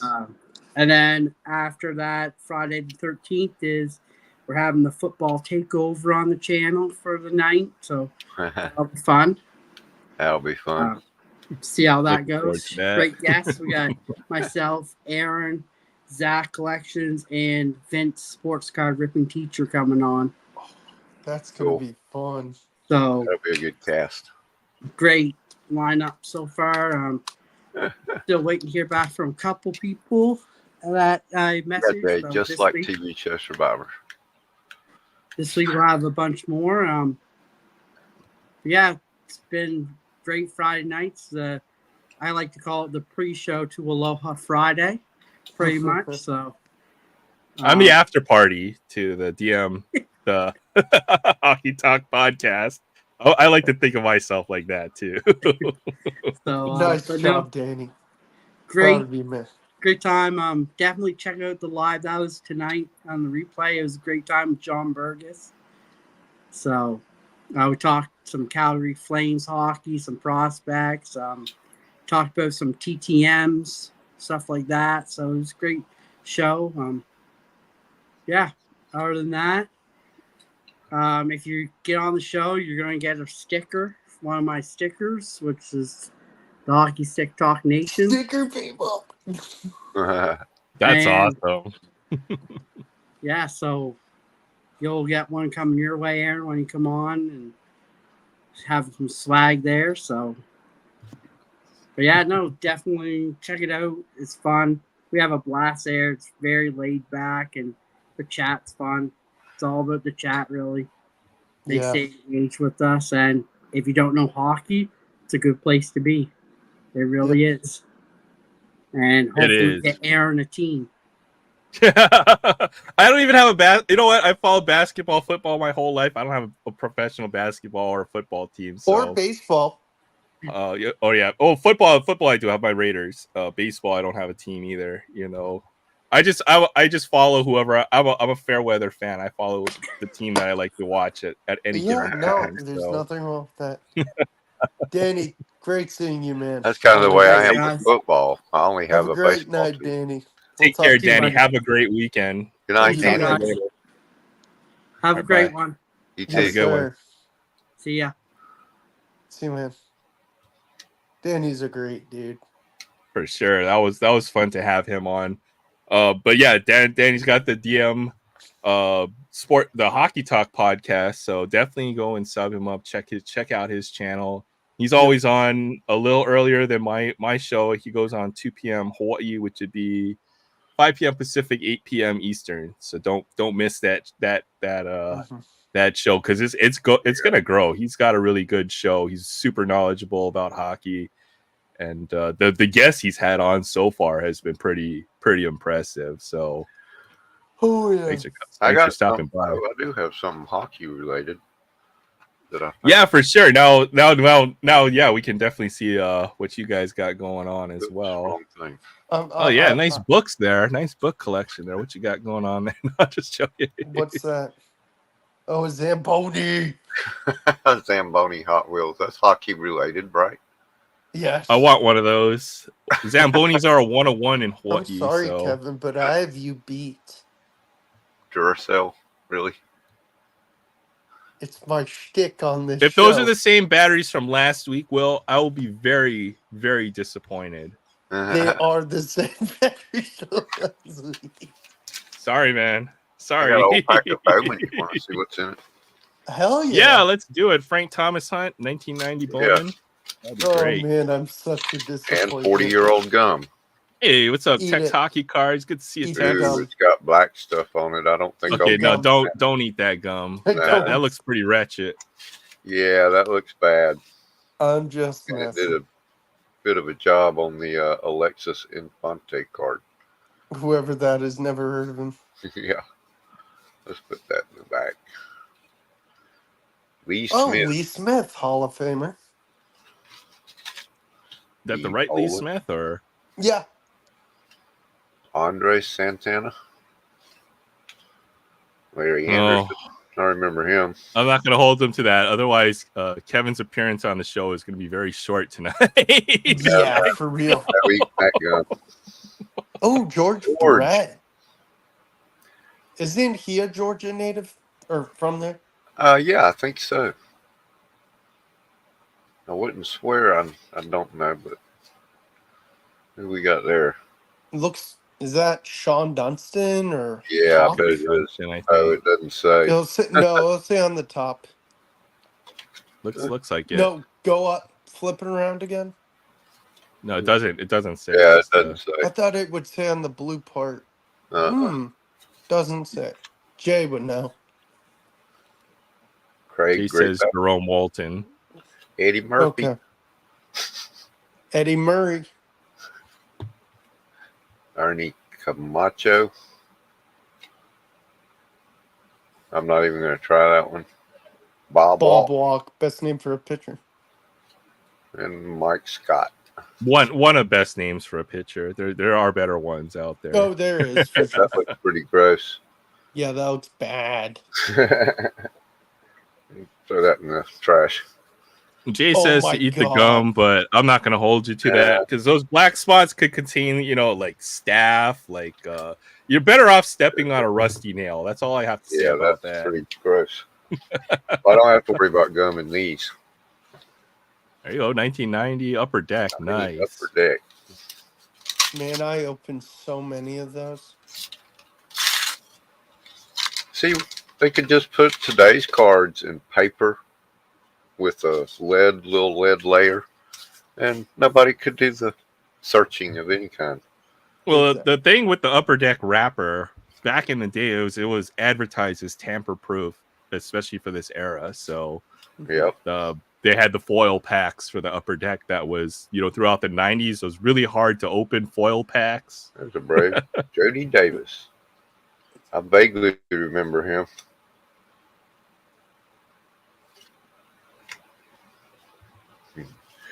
So far, I don't. Okay, Jeff King rings a bell. I saw that gum that you ate there on Thursday, Zach. That was pretty nasty gum. Oh my goodness! From that, was it the Freaky Horrors or whatever that pack of cards was? Great, Astros. There you go, Barry. Oh, Barry.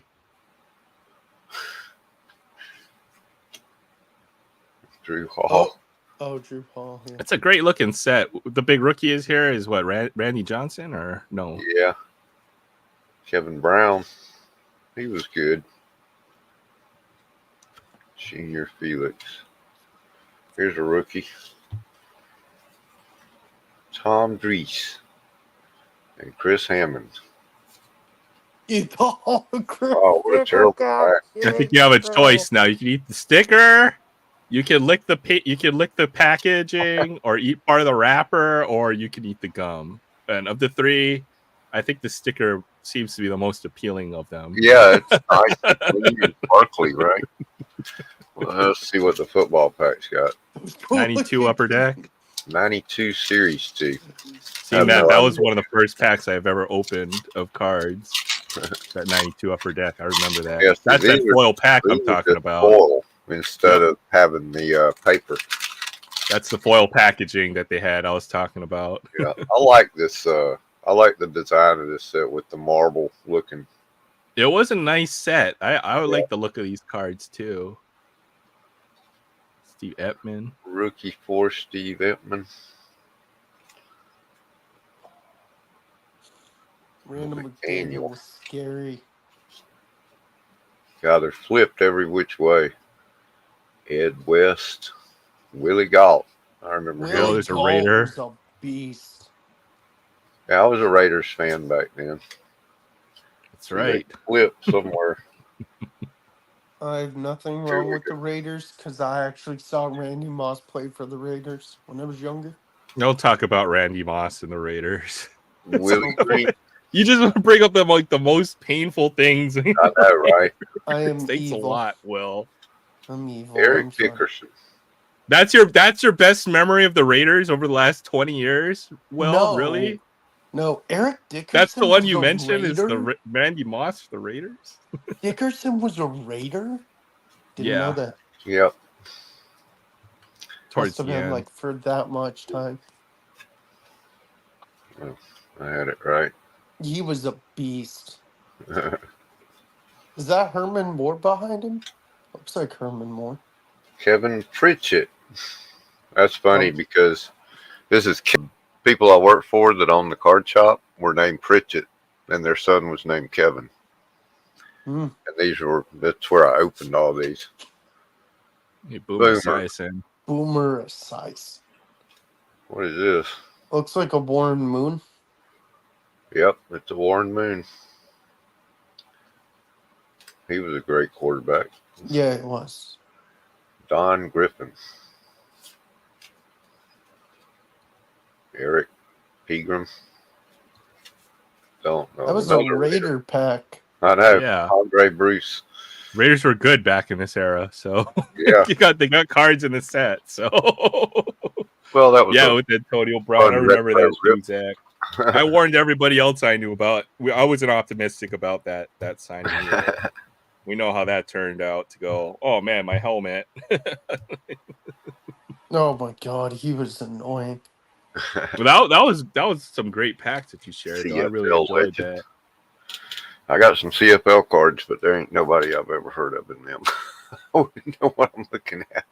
CFL, you're gonna find a lot of guys, who played collegiate in America, and they end up in the CFL. So, the Raiders were good back then. Were they good ever? Not as good as Are you kidding me? The Raiders not as good as the Niners or the Cowboys, but they're always a competitive team back then. But they had good years. They had Bolitnikoff. They had back when Art Shell was the coach. Yep. Yeah, Raiders were 10-win team, 9 or 10-win team every year. Yeah, Rocket is now. Oh, I loved Rocket. I really like Doug Flutie. Doug Flutie is one of my favorite quarterbacks from. Let me see as what well. year. He's got I a don't great think I have story. 91 there. Man. So it's funny, Aaron. When you said you were talking about Colt Brennan, our family friend who plays on the PGA Tour for golf. He's a decent name. He isn't the greatest. He hasn't won in years. He went to Boise State. He surprises me one year with a Kellen Moore Boise State jersey that I still have. They're 2004. Okay. I still have that jersey to this day, and I wear it rarely. There's autograph cards. Yeah, I'm trying to think who would be in there in '04. I have no idea. I'll let you know Maiden if will I have to tell us recognize who the these name. people are. I'm sure I'll recognize the name somehow. Jamal Richardson. I'm sorry, no. Saskatchewan Rough Riders. The British Columbia Lions. Cam Legault. The Calgary Stampeders. They got such cool names. They have the coolest names. Marcus Crandall. Yeah, no idea. Oh God, this one's got 5 people on it. Oh, it's the offensive line. It's better Wait that a way. Would you minute. really want 5 different offensive lineman cards? I know, right? I like that. They should go to that with the defense. Just here's the defense. These are pretty nice. Yeah, I might have to try to find some of that eventually too. I just don't know anybody on them. Madden coached the Raiders 80s, but that was a while ago. I was too young to remember all that. What? Who? John Madden. Madden, yeah. Yep.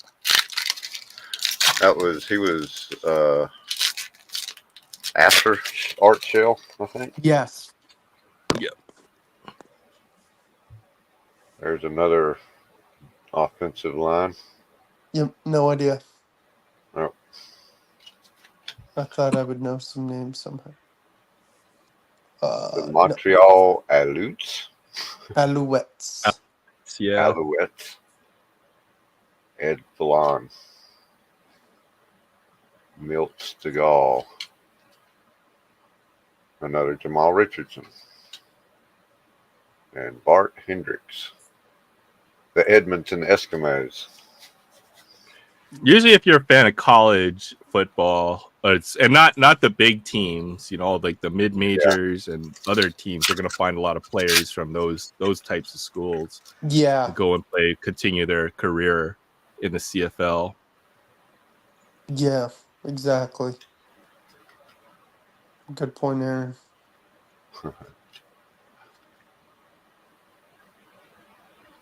Wait a minute. Goddard. I thought I've heard that name. I'm thinking of someone else. That sounds familiar. Another one of him. Randall.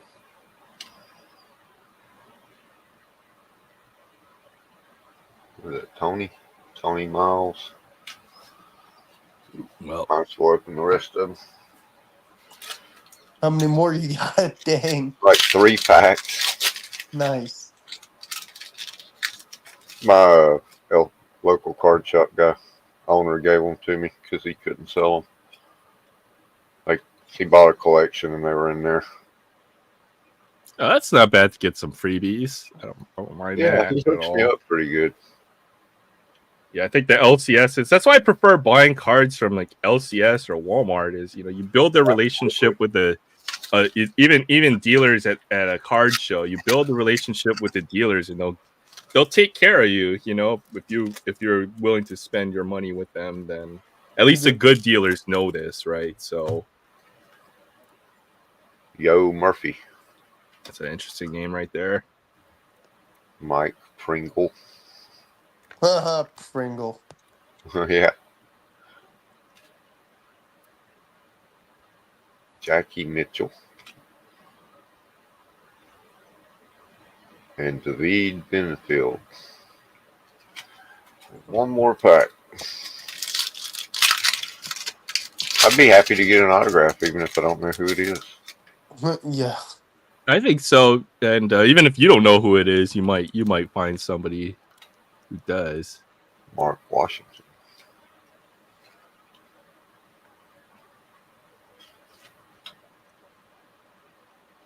Well, that's it. They're fun. You'll have to go back and maybe there's a card or two from somebody playing the NFL or significant collegiate player. I bet you there's maybe something in there. Maybe that Mike Pringle. You know, you'll find out he's like the leading yard record holder for the Sun Belt Conference or something. Right. Like that. And I agree. It'll only be worth a dime. Ricky Ray is in this set, one of the best CFL players. Yeah, some guys, you know, they do make a name in the CFL. There's several guys from Hawaii you played in the CFL. So that's around this era too, 2004. You Ricky Ray, I didn't give Ricky Ray that. Yep. Yeah, support local. I agree. That's cool. I've got some packs to open. We can do that. Which was the other half of the rip I had for the night. So maybe we'll switch over to that real quick. Cool. I've got one more National Hockey card tape pack. No.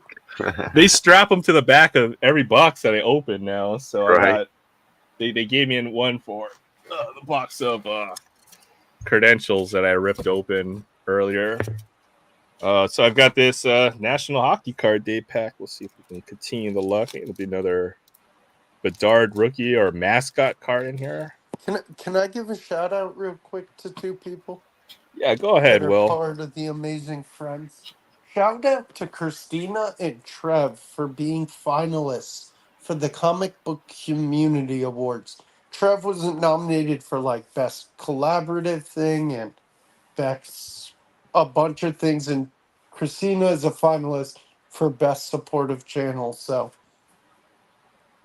shout out to our amazing friends. Heck yeah. Shout out to Paul and 619, Trev, Christina, the whole crew, man. You guys are all awesome. And man, the community is not just sports cards, it's all of us. It's the comic book, it's the Hot Wheels, it's everybody, you know, and we all have a shared common interest in that, you know, we may collect something or have an interest, even if it's not even collectibles. It's just such a great community. And yeah, the fact that you guys deserve to be recognized, you know, as big pillars of the community. So big great shout out. Well, really appreciate that. That was awesome. Yeah, and we can't wait to have you back on eventually, Aaron. Yeah, if it wasn't in smack dab in the middle of my work day, then I would. But I know what you mean. Obligations. But all right, let's check out this pack. Yeah, right off the top, this is a great set. 30 cards in this set. You finished the set, right? Yeah, I should have about 2 complete sets of this. But like it's a good one. I'm sending you last year's. Got Alex Ovechkin. Nice. Got Luke Hughes, rookie. You're looking for Blackhawks. Hey, Dominic Hasek. Legend. Oh man, that would have been sweet. He was in the auto checklist for the Leaf Metal Hockey I opened earlier. I was hoping to get Hasek auto would have been nice. That would have been dope. Jason Robertson. And the last card for the Red Wings, Simon Edvinsson. So, I've been I think my luck's gone the other way with these National Hockey Card Day packs. I haven't seen a Bedard in a while. Ooh, a Heritage box. Nice. Yeah, I've got some 22 Heritage high number. Oh, wait, let me do this for... Sorry, I Bethany. thought you were going to do the chance thing. Oh, where you just stick the knife Stab someone. Chance is smart. He leaves the box open so he can throw all the wrappers away in it, where I just throw the wrappers all over the ground. I got to pick them up later on. I'm an idiot. Oh, I hate that. I'm like, ugh. So 22 Heritage high number. This is a good set. It's still relatively cheap. This was one of those budget discounted blasters. I got this for $17. So nice. This has got a good rookie class. It's got Bobby Witt Jr. It's got Julio Rodriguez, Jeremy Pena. Really, really good rookie class in here. It's only a 200 card set, so we should pull some nice rookies, and then if we're lucky, we'll get a hot blaster, which have the Heritage Hot Box refractors. Let's see what the odds and autograph tonight will be. So Relic is 1 out of 63 packs. An autograph will be probably like 1 in 200 or something ridiculous like that. But you know what? Never say you can't beat the odds. Never tell me the odds when I'm opening packs of cards. Okay, Han Solo, calm down. That's right. That's right. Never tell me the odds. Let me get back to the chat real quick. Yeah, CFL is awesome. I've never seen it televised or anything. That's probably why we don't know about it too much in the States. Know, right? So no Heritage Hot Box. All right, Jay Thompson has to head out. Good to see you. Thanks for stopping by. Hope you have a great weekend. I'll be on Kevin's tomorrow again. Good night. Is it Oli the goalie time? No, we need Tony Sensei the Domino for that, but I didn't pull Oli the goalie, unfortunately. So wait, who asked for Oli the goalie? Oli the goalie. Oli the goalie. Also see Troy. Good to see you. Thanks for stopping by, Troy. Aloha Friday. So we'll be looking for the good rookie class in this 22 Heritage. I remember starting my channel right around this time, so this is good memories of this set. So all right, here we go. Marco Gonzalez, Jake Arrieta, Plawecki, Chris Sale, Daniel Castano, MJ Melendez. There's a pretty decent rookie card right there. Yep. Javier Baez. Where's Jay Thompson? He's in the Tigers gear right there, but he had some good years at the Cubs. John Birdie and then Brady Singer. Let's always have to look at the back of these, see if we have got any short printed. 702. There's a high number short print there. And get a good number of packs, so plenty of cards. Try to burn through these pretty quickly. All right, next pack. Here we go. Let's see. We have a Joan Adon rookie card. Peyton Henry. I'll admit the rest of the set usually isn't all that great. It's usually just the rookies for Heritage high number.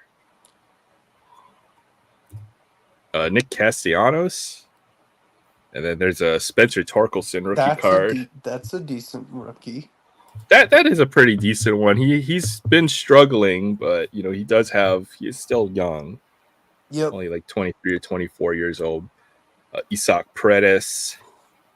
Shogo Akiyama. I remember when he was supposed to be really good. Yeah, he's one of those NPB players that came over, but I think he's back in Japan if I recall correctly. I believe so. Jock Peterson. He looks so happy in that picture. And there you go, Alejandro Kirk, man. I love that. Kirk is fun. Shout out to the Blue Jays fans out there.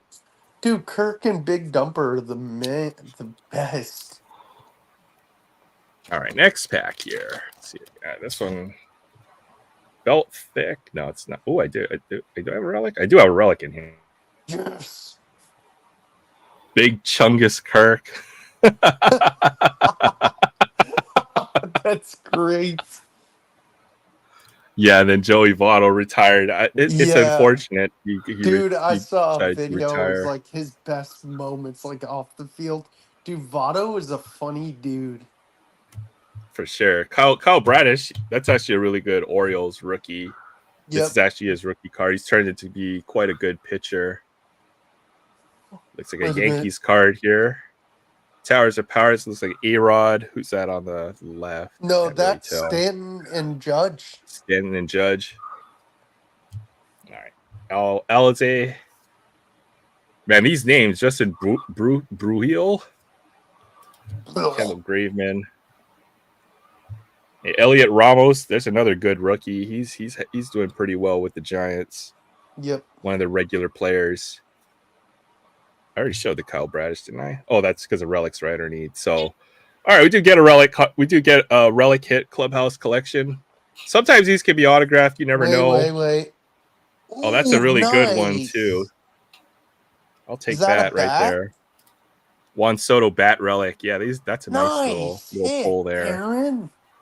Heck yeah. These are hard to pull too. They usually be about 1 out of every 8 blasters. So thanks, Will. Nice.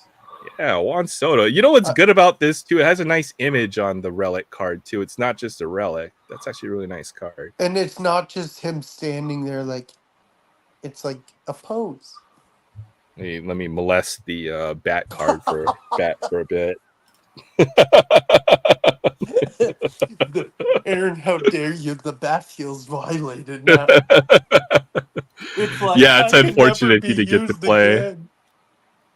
I had to touch it. If Juan Soto touched it at some point, even if they sanded the crap out of it, Hey, got to hey, touch the bat. hey, Aaron. Imagine What's you up? wake up the next day after you rubbed it and you turn into one. So you're like, yes, I can play in the MLB now. That sounds like a plot to a movie. You're gonna have to make a movie someday, Will. There was actually a movie about that in NBA. It was called Thunderstruck, where a kid and KD touched the ball at the same time, and KD lost his basketball ability. Yeah, So I would get sued the crap out of. Soto is having a big season. He He's is being killing it overshadowed for us. by Aaron Judge right now. Yeah, I'm Nice, afraid he's Bryson gonna Stott leave rookie. us. It's another pretty decent one. I like Bryson Stott. Stott rookie. Yeah, Michael Chavez. Yeah, if you see this for a discounted $17, you'll Pick it want up. to grab every one that you see. This has got a. We haven't hit a Bobby Witt Jr. yet or anything like that. Set's good. Jorge Lopez. Rodon. There's a Oh, he Yankee. is. Yeah, he's struggling as a Yankee. He's coming back from injury, but he had one really great year for the Giants there. Got him Yeah. a contract. How the Muzziotti. heck do you? Yeah, I was gonna say, how the heck do you say that? Cause Definitely Italian. Fragile. Must be Italian. Fragile. Hey, what's up, Stephen Chad Kwan. Bailey? Thanks for stopping by. Aloha Friday. Good to see you here in the Hey, chat. Chad. Stephen Kwan's having a pretty good year too. Stephen Kwan's hitting like 310 on the season. He's having a great year. I pulled some of his rookie cards out of my stuff and put them up. Yeah, this is a rookie card. Another one of the good secondary rookies. Look at that big leg kick. I know, right? Yeah. Works for him though. Apparently, he hits a lot of balls. It's George Springer. George Springer. Oh, back-to-back Blue Jays there. Matt Chapman. That's a guy I like a lot. I have the black parallel of this. It's not numbered, but those are print runs stated as 100. Matt Chapman. That photo is way too zoomed in for my liking. Looks a little Photoshop too. I don't know. Oh, it's 1,000,000,000% Photoshop. Does that a lot. Yeah, Mark Canha. I like Canha. Steers rookie. Don't ask me who that is. I don't know. Gosuke Kato. Probably another MPB pitcher for the Mets. Probably. Brendan Donovan. I like that guy a lot, Brendan Donovan. Yeah, he's fun. He's a good another good. The Cardinals are surprisingly good this year, so yeah, thought they would have a down year. They always find a way to put it together. I don't know how they do it. Mets. They have great leadership on the corners. Got Zach Greinke. He could be a future Hall of Famer. I like Greinke. Oh, I do too. And he gets crap for some reason. I'm like, why do people hate him? I have nothing wrong with Greinke. Yeah, he looks. I've never heard of people. Well, people think he looks pissed off all the time. I'm like, I get it, but I think that's just a normal thing for pitchers. I do have a Chrome card in there, so that'll be fun. I'll put that to the back. Oh, I love those cartoon. Oh yeah, I like those. Tony's guy, Billy Williams. Billy Williams, dude. Yeah, it's a cool card. I wonder if Tony has one of those. Oh, there you go. There's a Brave, Jorge Soler. I was going to say, Willie Mays wasn't no Brave. I know, right? Yes, if any chance they get to put his name on the card, they will. Yeah. Frankie Montes, Connor Overton, Taylor Walls. Man, that guy's got. I feel like he never blinked like the whole time. No, he's like, dude, I'm staring at you. Blink, dude, blink. Oh, Adam Frazier. Oh, I thought that was Clint Frazier. Joe Dunand. Nice Trevor Story. I might want to use these images. Loved when Trevor Story was with Colorado. All right, we've got a Chromie back here, so these will be a numbered parallel. Oh, it's a rookie for the Indians. Let's say Indians. Is that It'll be a boat? Richie Who? Palacios rookie card. These will be numbered Not to sure who that 999 on is. this one. It's not bad. We got a hit. We got a relic hit, and we got a numbered parallel. Yeah, That's like amazing you for killed the heritage. odds. Yep. For heritage, yeah. So count your lucky stars, I think, for this one. I still got I don't know how to left. count. Mark Savari and Kevin Smith still looking for a big rookie. Kevin Smith from those movies Dean like Dunning. Clerks. Trey Turner might be the best vet I've seen in this set. The total Yeah. checklist so far. Everybody else I haven't recognized. There's a nice Trey Turner. I love. He is Trey is criminally underrated. Trey Turner is a great player. Eduardo Rodriguez, Celestino, Drew Smiley, Logan Allen, and Michael Kopech. So a bunch of pictures. Oh, just a mountain of picture cards here. All right, Maiden's heading out for the night. Thank you for stopping by. Mate. Good night, man. Looking forward to the show on Sunday. Definitely check it out. Maiden's World of Wax. Yep, I just voted for y'all. Card show. Sunday nights, 9 o'clock. For what? Eastern. I voted for somebody for Sunday night. Oh, he has a poll up? All right, here's our last pack. Daz Cameron. What do you mean voted for someone for Sunday night? Elias Diaz, Miles Mikolas, Corey Kluber, Joan Duran, Jahmai Jones, Ryan Mountcastle. So there's another one of the good veterans in this checklist. Yeah. And a gold cup, too, on that one. That's pretty sweet. Matt Brash and Otto Lopez. So we didn't hit a big rookie, but we did get some nice hits. That probably my favorite card from the rip. Nice Juan Soto bat relic. That's a really nice one. I don't think I have one yet. So pretty stoked about that. Oh, awesome. Ooh, we dropped some stuff on the ground. Oh, man.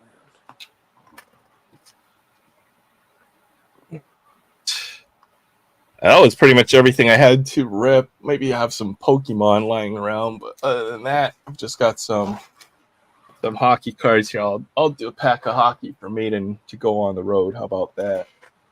Sounds good to me. I have to go to bed soon anyways. What do we want to rip for Maiden? Let's see. We'll do a good pack of cards. Oh. Where'd the rest of my hockey wax go? Hold on. Be right back. I've got to get something real quick.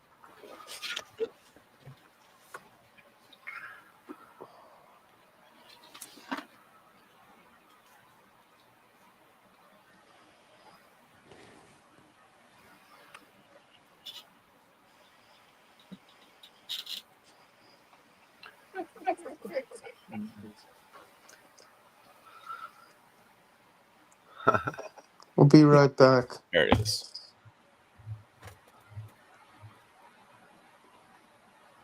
All right, there it is.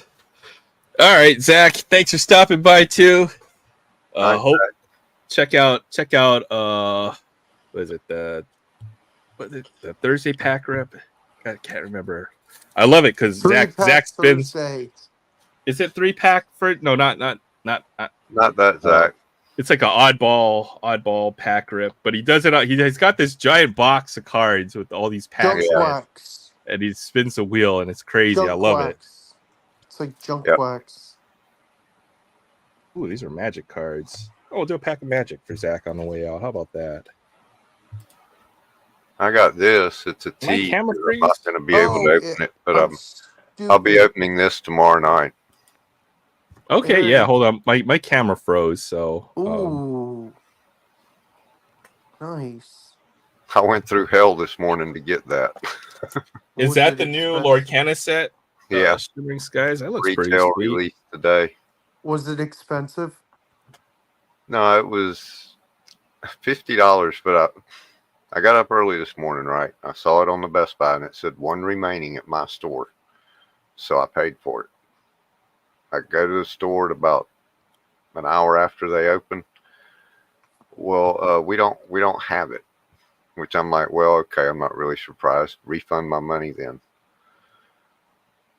and I had to go around, to the manager and this and that, and just something that should have been simple. And then he's looking at it and he's going, "Oh, we do have it. I know exactly where it's at. So I'll be right back with it." Time he got back with it, the kid that I first talked to must have canceled, but they're all staring at the screen like, "We don't know what is going on with it. We don't know if it's canceled or not." And I'm like, "Well, I don't want to pay you twice. Figure it out." So I ended up paying them twice and hope it comes back to the bank, the one that canceled. Oh, geez, that's a bummer. Yeah, you don't want to. Like, man, That might end up being very what they got. expensive, more canna packs otherwise. That is all they got. They got no packs, no nothing. That was the only one they got. I'm like, really? It's called Pack Thursday. How do I forget That's that? what it is. Jackpot Thursday. I couldn't think of it. It wasn't coming to mind for some reason.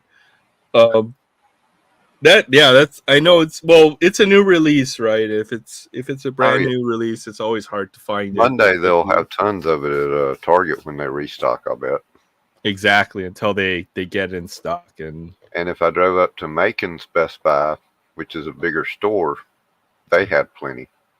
Okay. The guy brought this out. I said, "Well, you saved me a trip to Macon, but man, y'all got to figure out."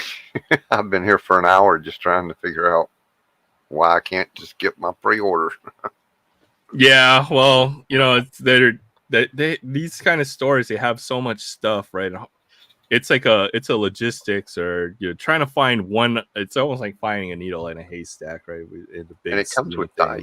I'm excited. Yeah, it looks great. I'm looking forward to see opening that up That'll tomorrow. be on my live show tomorrow night, and of course you're welcome to come if you're up here. Sounds good. I might have to do adult stuff tomorrow, and all Disney adult stuff, and catch up on real life and stuff. But hopefully we'll be able to make your show one sooner than later. I haven't been able to keep up with anything on YouTube, unfortunately. So my camera froze here, so I might have to restart my camera real quick. It's a bummer, or I'll have to do it the hard way. Let's see. Yeah, I'm gonna restart my camera real quick. Let's see if I can figure this out. Will's back. He can take over. Means I have to stop OBS. I wonder if you guys can still hear me. Yeah. Okay, my mic still works. Just my video output doesn't for some reason. Oh yeah. Hey, Kevin, you want to go to work for me tomorrow? Are you gonna pay him well? I would. There we go. My camera's back up and working. That's nice. Oh, nice. Johnny Number Bench. 75. It's the very nice. Fire parallel. Very nice. I think I pulled Manny Ramirez in that parallel. Was my lowest numbered card that I got from that Don. Fireball. Boom. Braden Taylor numbered to 299.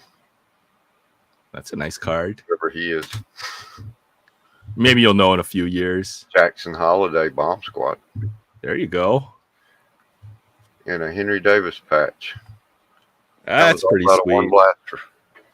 Not bad at all. Don Russ has proven to be underrated this year. Yeah. It was quite a good product, I'll say, for what it is. Like, it's unlicensed, but they really did make the best of that set.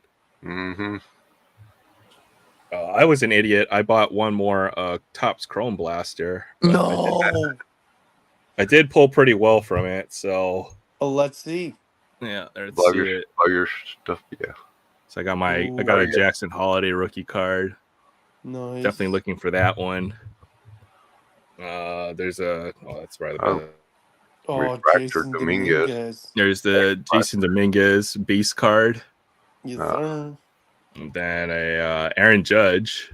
Yes, sir. That could be a $20 card. Definitely. Or it could be the buyback card this year if he's the MVP. Absolutely it will be. And then it seems like I'm pulling every Jason Dominguez card out of. Yeah, it does. So I got X-Fractor, I think they call those. Yeah, this is the thing is Prism Refractor. Prism has more of that scaly look, I guess. Yeah, it's like fish scales. But I also have the ultraviolet insert, which is the case hit of Jason Dominguez. So everything's been Jason Dominguez. I'm just missing maybe Jackson Churio is the last rookie I need from that set. Yeah. I did rip some basketball as well. Let's see if I can find those. Is that the ones? Yeah, from the. I did too. I ripped about 8 packs earlier of the dollar hoops packs. Yeah, I did get a Wemby rookie regular. Oh, nice. But I did. Those I are got yellow. so good. What's his name? Reggie Miller, Hornets. Oh, Brandon Miller. Yeah, Brandon Miller. Yeah, I was That's a going to good say, one. Reggie Miller doesn't play for the Hornets. Reggie Miller's someone else. Yeah, I ripped 2 more select hangers. I seem to have good luck out of these, so just keep on ripping them as long as the luck keeps on going. So there's another Wemby rookie card. Oh my I ripped 2 hangers. I put one up on as a short, and then the music I put for it was the ESPN, the themes that they always played when they do the games. So I'm totally gonna put everything that music to everything. But there's the Brandon Miller. Is that not a copyright strike? Nice. No, not if you do it as a short. Oh, yeah, that's true. So if you do it as a short, you upload and then you add the music, then it's not a copyright issue. But it's such a pain, so that's why I don't do too many shorts. But yeah, the select is this Tectonic Brandon Miller? It's probably the biggest pull. It's a nice one. I do like him. I think he's the second best rookie in the class. Oh yeah. Oh, easily. And Oscar Thompson Silver, so pretty nice rookies from just those 2 hangers. What else do I have lying around all over the place? Did I just see a Dale Murphy? Yeah, I picked this up at some point. I put this aside. Nice. I was gonna hand this off to one of our good Braves fans at some point. There's a lot of them, but I got that Brandon Miller. I just had a few random cards lying around on my desk. There's a baseball, the winner card from last year. There you go, Barry. Oh yeah, the home run challenge. I got one from last year of Ozzy Albies. Okay, I still have to use all those. Last year, I win the Braves one that I put in. That was cool. I'll show you something silly if I can find it. I would think they would look a lot nicer, being that they're so hard to get. Yeah, Tops is going to cheap out eventually, but I've got this many home run challenge cards I'm going to burn in like a matter of like 3 weeks. That's all that's left in the year. Probably half of them are injured, so you can just toss them out. Yeah, let's see. Let's go through this and see who I should look and see. Let's see. Lou Bob, he's still playing. He's still there. Lindor, Henry Davis, There's Albies. Matt Olson, Adley. Oh, Jordan Alvarez. Yep. 1, 2. Freddie Freeman. Yep. Mookie Betts. So it's gonna be fun. I'm gonna do it all at once, and then it's gonna be. I had about a third that many, and I did them all one night. It didn't take that long. Buxton is always hurt. Okay, I'll be you just got to pull up the schedule of the team because they don't give you any information at the top site. Mm-hmm. Just put it. If it rains out too and all that, it's hard to line it up. Pete Alonso, Lindor, Aaron. I got one Aaron Judge. Okay, I'll put that one on the side. Bryce Harper. Yeah, you can guarantee a Bryce Harper. Hopefully I get a Bryce Harper this year. I got 4 Bryce Harpers. Yeah. Henry Davis. Henry Davis. Juan Soto. I think you could guarantee him too. What the heck? Oh, in different jerseys. I didn't notice that. That is weird. The card number is the same. HRC 20. It's just they changed the front photo. Huh. Interesting. Between series, probably. Yeah, that's cool. I'm gonna have to put those. I might not scratch those. No, I haven't redeemed these yet, Casey, but I'm planning to. This will be all in one video, I think. I got Tatis, J-Rod. Yeah, you should do a video and then do a follow-up video and say, "Oh, I hit on Josh Young." How many do I have? Probably about 50, I think. 5, 10, that's what it looked like. 15, 25. 35. Yeah, about 50. Yeah, that's gonna be fun. At some point. Let us know what you hit on. Yeah, that's gonna be the video eventually when it'll be all about seeing what happens when I do that many of those cards in one shot. Yeah, guys do get rested this year at this time of the year. They if they're hurt, you won't have a chance later on down the road. So, but again, I think maybe folks burn most of their home run challenge cards early on in the year, and then maybe you might have a chance of getting a nice low number for September. Hey, you want to hear something funny, Kevin? Huh? Trev took a screenshot of the thing he thinks he's nominated for, and he put them on Instagram, like best series or whatever. We're in a few photos. We were in the video Yeah. with Trev. I was like, yes, we're famous. He's nominated for about 5 different 5 categories. Yeah, I just voted. Oh, is it up? Yeah, you can vote now. God, I'm gonna vote before I go to bed if I'm not tired. Whatever it is, CBA TBC or org. I wish Yeah, I was it'll a be good. finalist for like something, but Voted for Jigs for a couple he got nominated for. oh yeah, Perry and of course Christina. Perry got nominated. Yeah, for best edit and audio effects. Ooh, editing's tough because editing DJ Links is so good though. Yeah, I think he was too. It's a good skill to have, to be able to edit your videos and stuff. I used to be really good at it, but I learned in college in 1999 when I was going as an adult. So that doesn't help much now. Well, I didn't know how to do any editing when I didn't know how to do any editing when I started YouTube, but that's one of the reasons why I started YouTube is to be able to edit and even public speaking. I've gotten a lot better over the last few months or a couple of years, and it's actually has a practical effect, right? When you become more comfortable, you're able to express yourself, and YouTube's allowed me to do that in a lot of meaningful ways. So I feel like even it's helped me professionally. To be honest, it's been really good. So you can. I don't edit my stuff. Well, we might want to look into it, or even if you don't do every video, it just to have all of these skills, right? Is good to have. Looks like Casey wants some comics. Congratulations! See, you got some nice books. Who? Casey. Oh, nice. But let's see if I've got a few more cards to show off.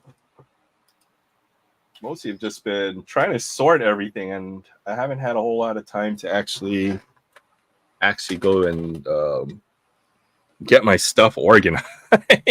Unfortunately, lately it's been pretty ridiculous. Do I have lying around here? Move some stuff out of the way. Oh, that hockey. Oh man. Go to that real quick. I'll do a pack for Maiden. I told them I would. What's up, Kevin? What was that, Kevin? I dropped the gum and I can't find it.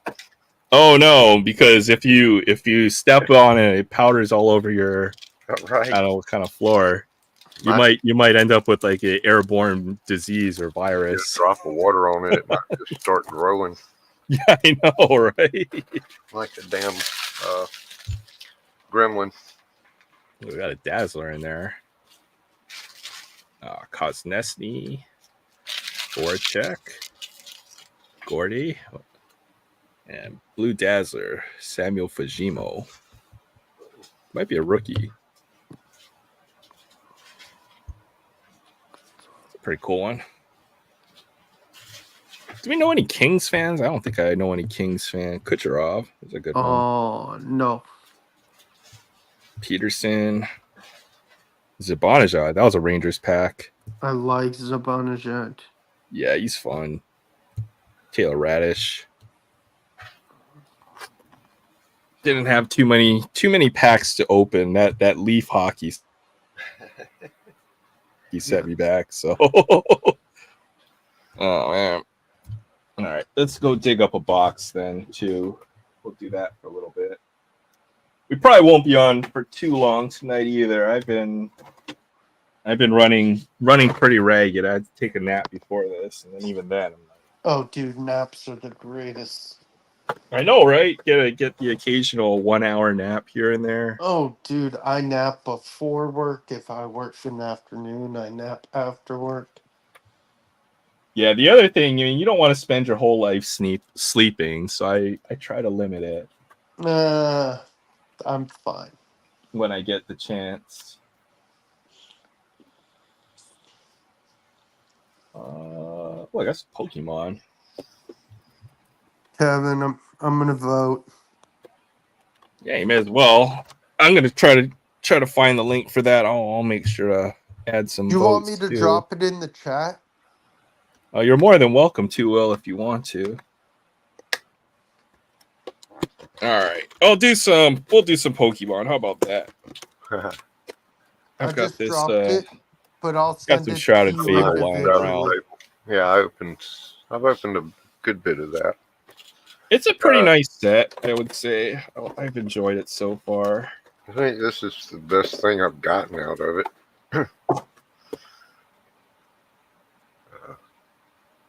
Let's see. Yeah, there's Shrouded Fable. I think they had a nice Kingdra promo for one of them. That's the card I was after, but this is the Greninja promo, which is pretty nice too. Reva Broom. Alternate art. Oh, that's pretty sick. The Terra. Yeah, that's about the best thing I've gotten out of Shrouded Fable. I still haven't even finished the Scarlet Violet, the actual Pokemon game itself. Yeah. Well, there's only 64 in the base set for this one. It's a very small set, as you mentioned. I don't think they're even doing booster packs. Doesn't look like it. Just the ETBs, you mean? Yeah.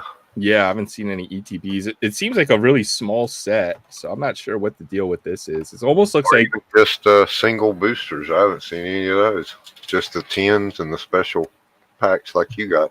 Oh yeah, I think the way this, because like the Japanese sets when they come over to America, like Scarlet Violet is actually like 2 or 3 Japanese sets, and I think the usual size of a Japanese set is around this size, 70 or 80 cards. So that's usually what happens. Maybe this is like almost like a one-off, which is weird. But the promos are really nice. This is nice. This is almost like a special illustration rare. So that was the first thing I bought when they came out, was one of those boxes. Yeah. I think I like the Kingdra promo a little bit better, but this is not a bad one either. The Greninja. Yeah. All right, I've got some Shrouded Fable. I'm not even sure what to chase Pokemon out of here, to be honest. Oh, dang. Shohei walk-off Grand Slam. 40 home runs, 40 stolen bases. What a year for Shohei. Amen. Great stuff. All right, Shrouded Fable. Let's see. Small sets. You don't have to buy too much of it. That's a pro. Yeah. I suppose. All right, I got Dust Skull. That's one of the Halloween cards. There's a lot of the cards in here that are the Halloween cards too. Or the Halloween Pokemon. The thing is, most of the psychic or ghost types are the purple or hollow. So any set that's gonna have it. In those Halloween ones. For sure. Toxicroak. Giant toxic frog. There's Inky. Those little lips. Is that the nose or his lips or both? I can't tell. It's like squids have beaks. Squid beaks, right? Yeah. Okay, that makes sense. Joltik, he's got like 4 eyes. Got a Vetlol. That's a legendary Pokemon, I think. From not silver and gold, but maybe whatever the next 3rd gen. Nice Genesect. Hey, Sylveon. It's one of the evolutions. An Eevee too. Ooh, that's nice. I love Eevee. Eevee's cute. Yeah, this one's a reverse foil. Nice Eevee. 2 Toxicroaks. Foil and the base version. Good night, Alma. Thanks for stopping by. Hope you have a great weekend. And I got a copper jaw. Good night, Yana. And a foil energy card. These are foil. Oh yeah, I've gotten a few of the full energy cards. I never got those until this set. They're not every pack from what I've seen. They're like maybe 1 out of every 3 or 4 packs. I've gotten pretty nice. 2 or 3 of them though. And fire is always my favorite color, red. All right, let's see what else got. About 4 more packs of stuff. I think that was about as much as I wanted to do of Shrouded Fable, was just to get the promos, and it came with enough boosters for me. Oh, Rowlet. It's actually one of my favorite starters. Nice Rowlet. Axew. And Zorua. It's like fake Eevee. Huh, right. Budget Eevee. Yeah. Budget Eevee. Yeah, he's definitely fake Eevee. Oh, so I just voted. Yeah, no. Supporter. Another Yvette Lol. That's 2. Drowsy. I hate Drowsy. It's so freaking annoying. Just looks like I don't know. Krogunk. Cresselia. That's our rare. I was gonna say 2 foil energies in a row. Nope, just 1. I don't even know. I've never heard of this Pokemon before. That's very odd. Usually I know most of the Cresselia. I'm not even sure what generation that's from. Huh. One of the more obscure ones, apparently. I love it when they do get cards of Pokemon you've never heard of, because oftentimes they put the same ones in the set over and over again, right? Right. So eventually, you're going to get tired of getting Axew, Axorus, Tyranitar, all of these certain ones. Houndour, another Drowsy. Yeah. That's there with the small set. You get a lot of duplicates. Yeah, I've already seen. We've got most of the cards to play. You need at the max. You can put four of any card in the deck. I like that Iron Moth. That's a cool picture. Yeah, that is cool. Very psychedelic. Yeah. Almost another Yvette Law. That's like I got Cassiopeia out of every pack I opened out of mine. Did you really? That's hilarious. 4 packs got 4 Cassiopeias. There, for all the cat people, there's a nice Meowth. No. I love Meowth. Meowth is awesome. No, Meowth's awesome. I'm kidding. Inkay. Another rare. Dusknoir. Another energy card. Yeah, I saw where the I guess it's about next week, the this year's Trick or Trade bundles should be out. Ready to come out. Pre-order now on eBay. I saw Trick or Trade from last year on the shelf when I went to my. Oh yeah, they've still got last year and the year before on shelves at some of the stores near me. Golbat. They printed enough of that stuff for everybody to have. We're gonna be opening Trick or Trade 2022, and it's gonna be like the junk wax of our time. Hey, for the next generation of card YouTubers. I'm gonna make a Metapod one day. I'm gonna draw a beard on it, and you know how it says Power Harden? I'm gonna write James Harden.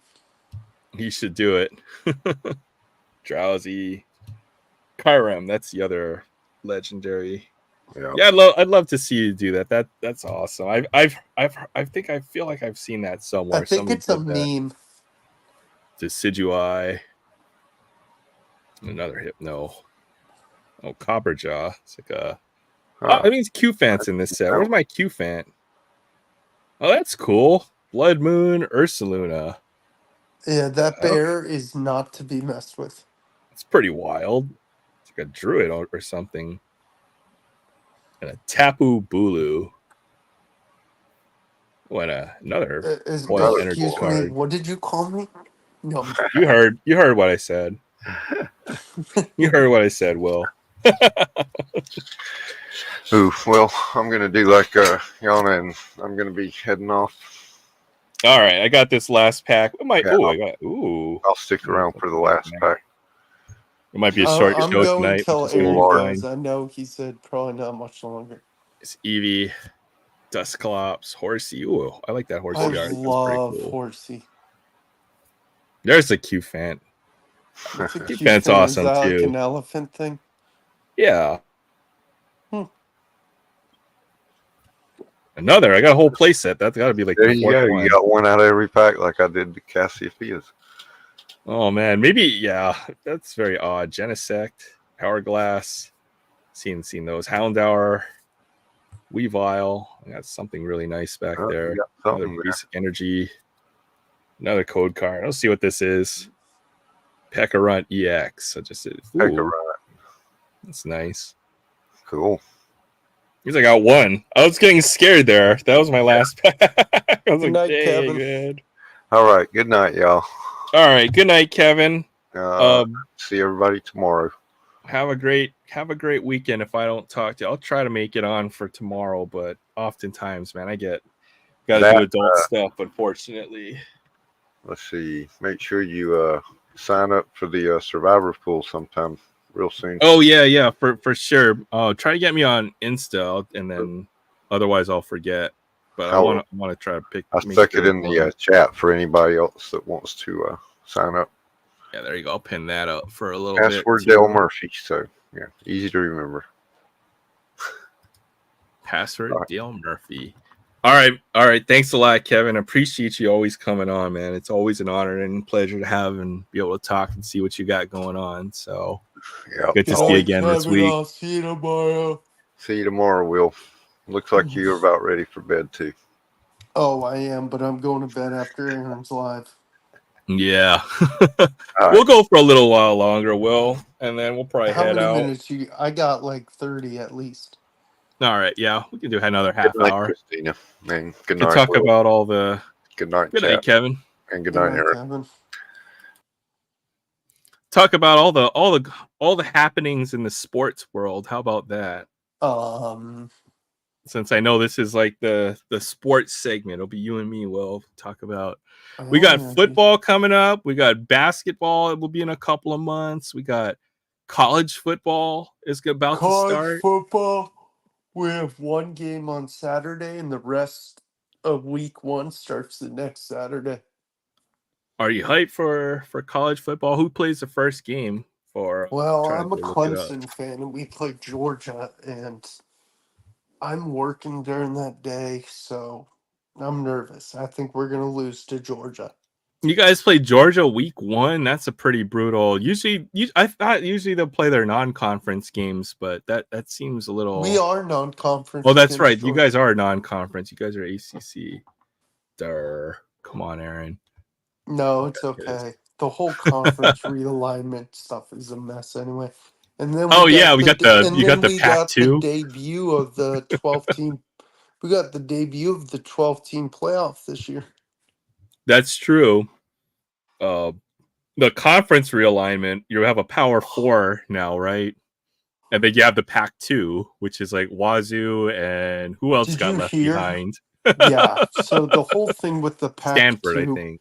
The whole thing with the Pac-2 is, I think within the next 3 years or 2 to 4 years, if they can't get more than 6 more teams to join, then the Pac-2 is going to fold. In the Pac-2, there's no more Pac conference. Yeah, well, it makes sense. Because you know what? Enough teams to be in a conference. I think you have to have at least 6. Well, they can find 6 if they need them, right? And that's my big concern as a Hawaii fan, right? So the Mountain West right now, the Pac-12 or the teams left in them have an agreement to play against the Mountain West for a lot of their schedule. And you guys are Mountain West, right? Yeah, but we're one of the weaker teams in the Mountain West, right? So, and if the Mountain West teams get folded into a power conference again, right? We've always wanted to join the Pac-12. That's always been Hawaii's goal, is to join the Pac-10. Even in the 70s, you know, we always wanted to be a Pac-10 team, and we were even a Pac-10 team at some point before the WAC, but not football, other sports, right? Yeah. So, and it's always bitten us, right? So the same thing when we were a WAC team, right? They always kept on taking. That's why the WAC is no longer a conference, right? It's because they always took the best teams from the WAC to go to, Pac-12 or bigger conferences. You can think of some of the big WAC teams that were former members of the WAC, you know, that you can think of, right? Utah, Air Force was WAC, Colorado, TCU, so SMU. TCU is Big 12, I think. Big 12. So all the best teams from the WAC in the past, and I can see that happening if they're going to form a fifth conference with the Pac-2 now, right? So, you know, if you see Boise State, let's see, what were the other big teams? I guess, who else would go? And Fresno, probably. BYU, maybe. BYU's independent, right? Maybe. BYU's not oh yeah, they're not a WAC team, I think, right? Let's go look at the conferences. It screws me up every year. Yeah, it just confuses the crap out of me. Dude, I can't think. Who the heck is in the WAC this year? I should know my own You know, I've been checked out of Hawaii football. We're only good once every 15 years. We put together a good team. Yeah, I'm gonna look at your schedule. Our schedule, we probably play one top 25 school. We play 2 Division 1 AA teams, and then the rest is our WAC schedule. That's usually the Hawaii schedule. Okay, let me look. Who's the hardest game on your schedule? You don't play any ranked teams this year. Someone will end up being ranked in the middle of the year. I don't think any of these teams are going to be ranked. None of them are maybe Boise, Wazoo. Maybe. UCLA. Oh, we play UCLA. I'm going to talk crap to my friend when that happens. Oh, I hope big UCLA fan. Oh man, if we beat UCLA, that would be huge. But let's see who's in the Mountain West Conference. You know what? There actually are no teams left to poach from the Mountain West because it's all the WAC. It's basically the former WAC, right? It's the Mountain West. Pretty much just Boise, Fresno. Not even Fresno State. Maybe San Diego State. They're not a major football powerhouse. They never have been. Yeah. UNLV maybe is a pretty big school. Yeah. Utah State's got a good program. Yeah. Or they have for a few years. Jordan Love. Nevada. Decent. Nevada's mediocre. They've always been like in the same boat. They're the same with Colorado State too. They're big schools, but they're not big programs. You know what? I mean, the Mountain West is basically the old WAC, so there really aren't too many teams that they could take.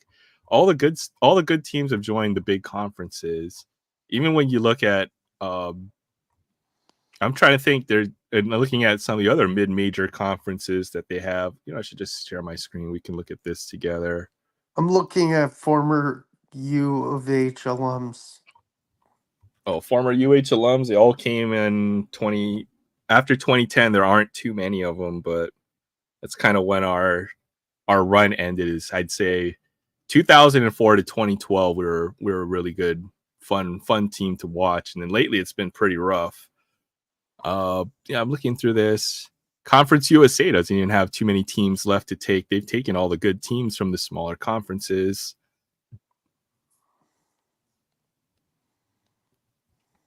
I feel like you're going to see more independents, right? If Wazoo and Yeah, let me see. Independent. Is it Stanford? Stanford's left the big. No, Stanford's ACC now. Oh, Oregon State. I'm surprised Oregon State got left out. Let's They're a see. big program too. Independent FBS. Notre Dame, Connecticut, and UMass Amherst. UMass hasn't been a good football UMass team. has never been a good. Neither has UConn. Liberty was an independent. They joined the Sun Belt or one of the smaller conferences. Yeah. Conference USA. Yeah. Who's in Sun Belt football? Sun Belt's been rated. App State is the best team, best and program. Then you got I Coastal think. Carolina. They're pretty good too. Yeah, you're telling me. Yeah, Marshall can be pretty good every once in a while. They've got decent. a good program. Eastern Georgia Southern. I like Georgia Southern. They're a good Eastern, team. No, Eastern Carolina's in the. What is East? Oh, they're CUSA. MAC? No, they're in CUSA. Now I think. Yeah. Yeah, all the good teams are in the big conferences. You know what? These conferences are way too big. Look how big the ACC is now. What is that? 16 way teams? too big. It's annoying how big it is. I hate 7. It. Yeah, that's too big. That's such a big conference. Even the SEC is 16 teams now too, right? Or 14? Yep. Hey, you know what's fun about Saturday, week 0? Florida State plays Georgia Tech. That's on ESPN. But the night game at 11:59 Eastern, Delaware State versus University of Hawaii. Oh yeah, we always get the late game. You know why? Because we're a 40-point favorite. Do you guys get do you get the channel to watch it? Depends. They'll black it out. You have to. It's pay-per-view, which is why nobody follows Hawaii football right anymore. Are you kidding me? I used to love watching Colt Brennan. We will be on TV, I'm sure, since we're one of the only games. It doesn't have us on ESPN, Fox Sport. We will be on. I'm pretty sure ESPN will show us like somewhere. Yeah, we're always a late game. Somebody has us on TV. We're 40.5-point favorites against Delaware. That might be the biggest line I've ever seen. Oh yeah, they're shit. You're gonna shit on them. You're gonna poop on them. Oh my goodness! No, we're not even a good team ourselves. What did we win? 5 games last year? You know what? You're gonna be on TV like CBS Sports Network a few times. That's awesome. Yeah, that's usually because we're the late game. Any home game, usually we're on. Shoot, I didn't read this article. There's this ESPN article about a football player from U of H. I'm gonna send you the article on Instagram. Okay. Hey, we won 5 games last year. Yay. Okay. I just sent you the article. You may want to read it. I was like, oh shoot, Aaron man. I'll read it later. I don't want to go to my private messages or anything. Yeah, of course. Yeah, of course. But so yeah, especially since I'm screen sharing and stuff too. Yeah. don't want to dox anybody or on accident or anything like that. But looks like we finished strong last year. I knew we were pretty crap towards the middle of the year. You can see we were 2-7, and we ended up 5-8. Yeah, not too bad. Maybe we'll make a bowl game this year. What do you have to have? 6 wins for a bowl? I think you just need to have a winning record. Wait a is usually minute. The criteria. No way his son plays for you guys. Chad Owen's kid plays for you guys. Not surprised. He's the coach there, so.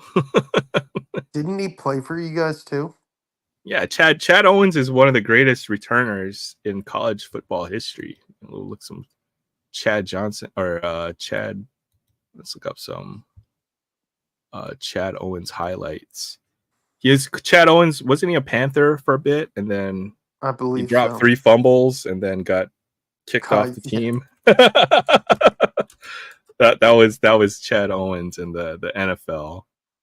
But his greatest game came against BYU.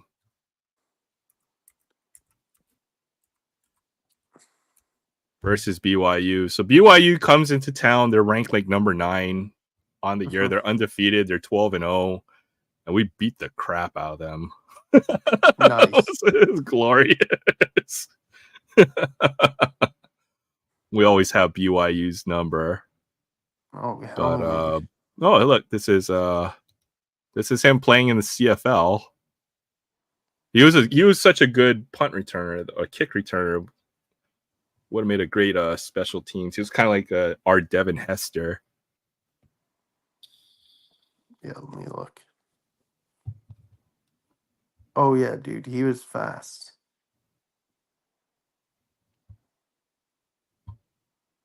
Almost a Carolina Panther. Who said that? Almost. Okay. Well, that's college football. I'm just happy we have some football to watch this weekend. And there's preseason, but I don't think that counts. No, he wasn't a Panther. He was a Jaguar. And a Okay. I was thinking one of the expansion teams. One of the cat teams. It's okay. Yeah. I'm just happy we'll have a full schedule of football, 4 games on. We can start at 6 a.m. my time, and we go all the way until midnight for football. That's going to be fun. How do you think Clemson's going to do this year? I'm curious. I think we have 2 losses. Let's look at Clemson. I got the losses going to be. Did you know Chad Owens tried to be an MMA fighter? I'm not surprised because everybody from Hawaii wants to be an MMA fighter. So, okay, let's see Clemson's schedule.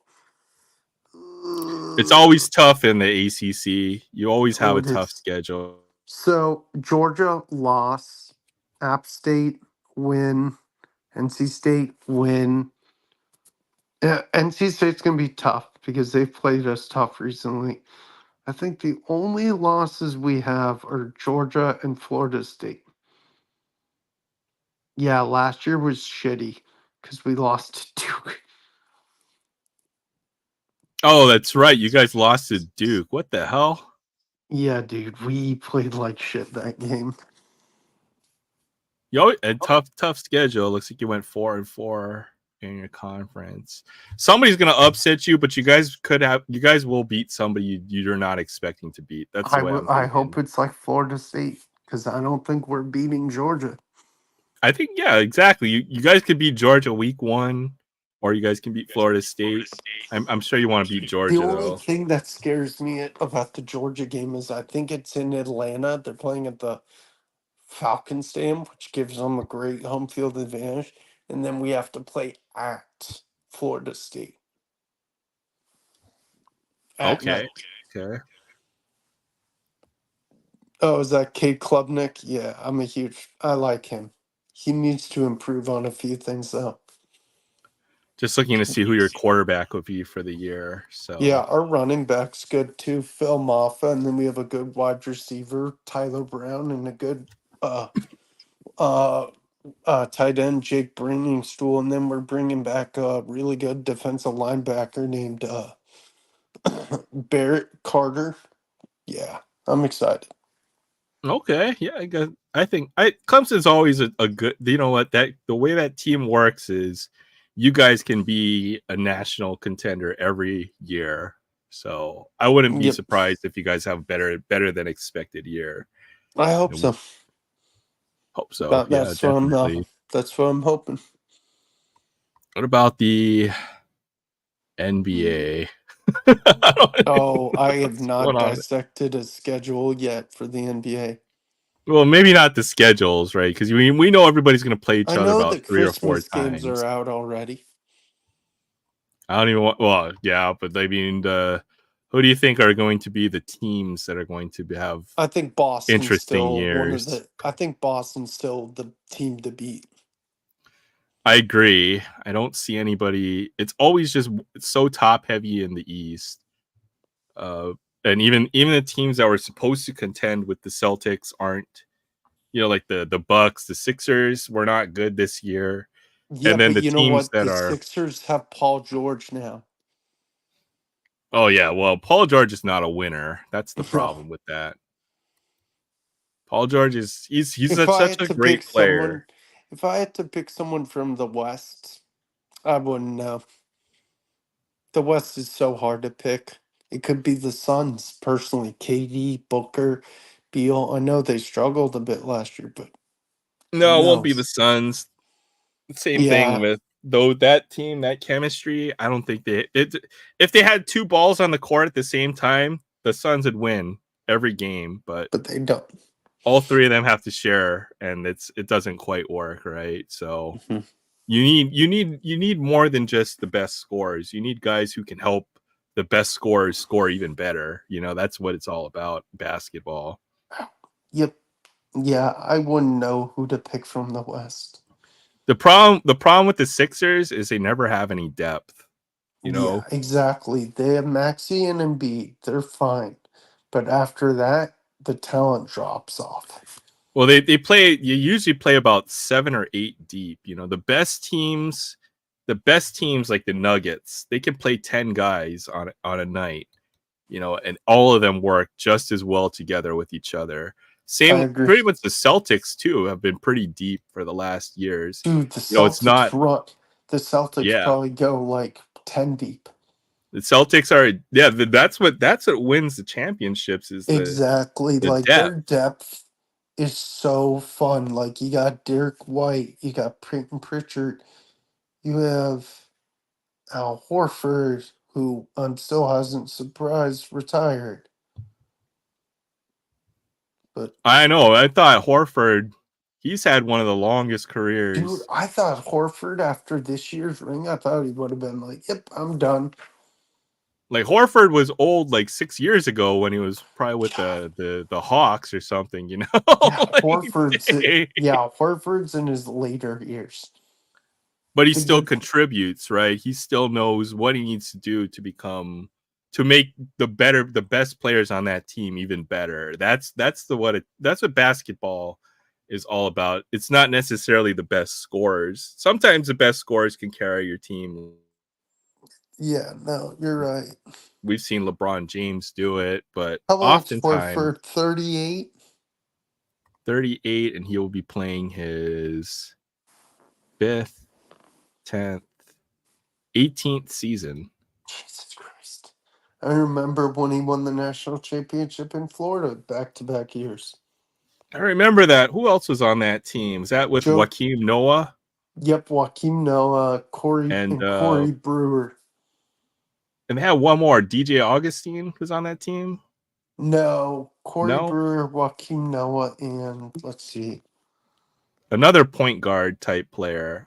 I just have the names confused, probably. Oh, let me You know what? We look. can probably go back like 15 years in Florida I'm history. looking right now. Yeah, what was that, like 2000? Dan Maurice Spates. That's funny. It was Corey Brewer. That's the only guy I can think of. And Corey Joakim Noah. Brewer. Okay, well that team Oh, was loaded. That team was loaded. maybe They it had was lots of the guys. '07 Florida Gators.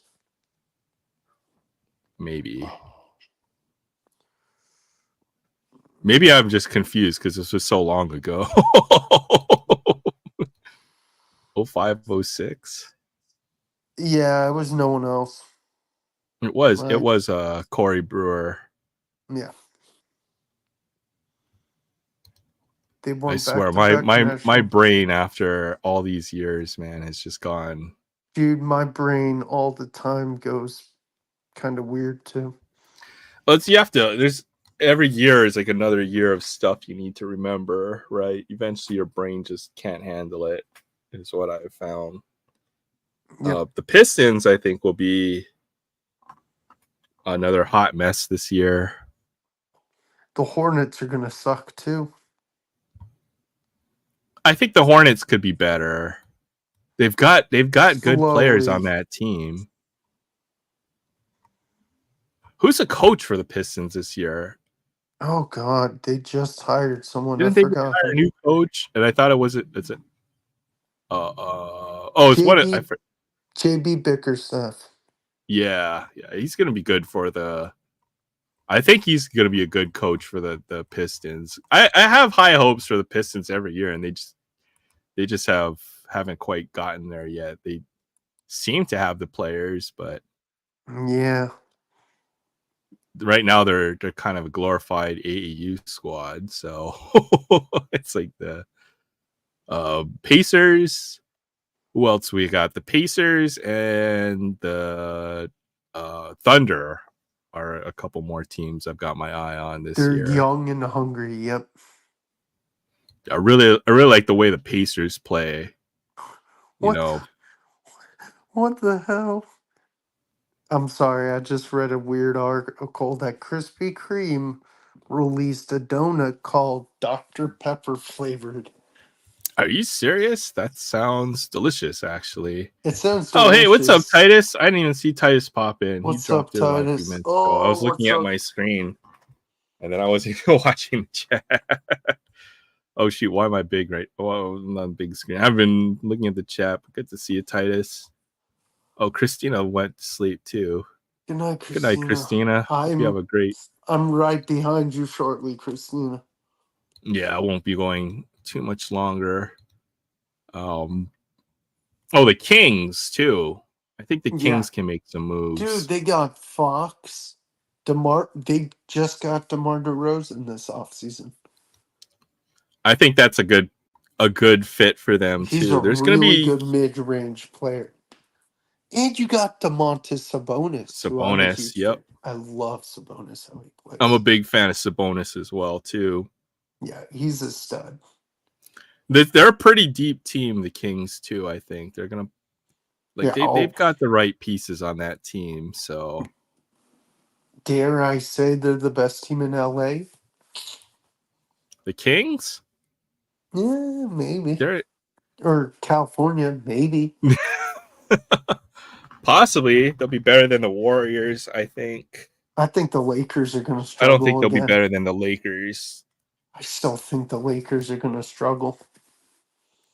They should, but the Lakers get a lot of help. They got the best. They have the highest free throw differential.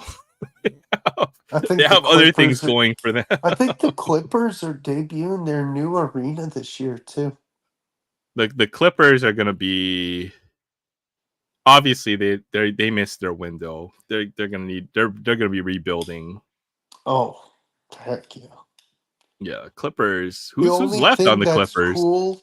The only thing that's cool about the Clippers this year is they're debuting their new arena.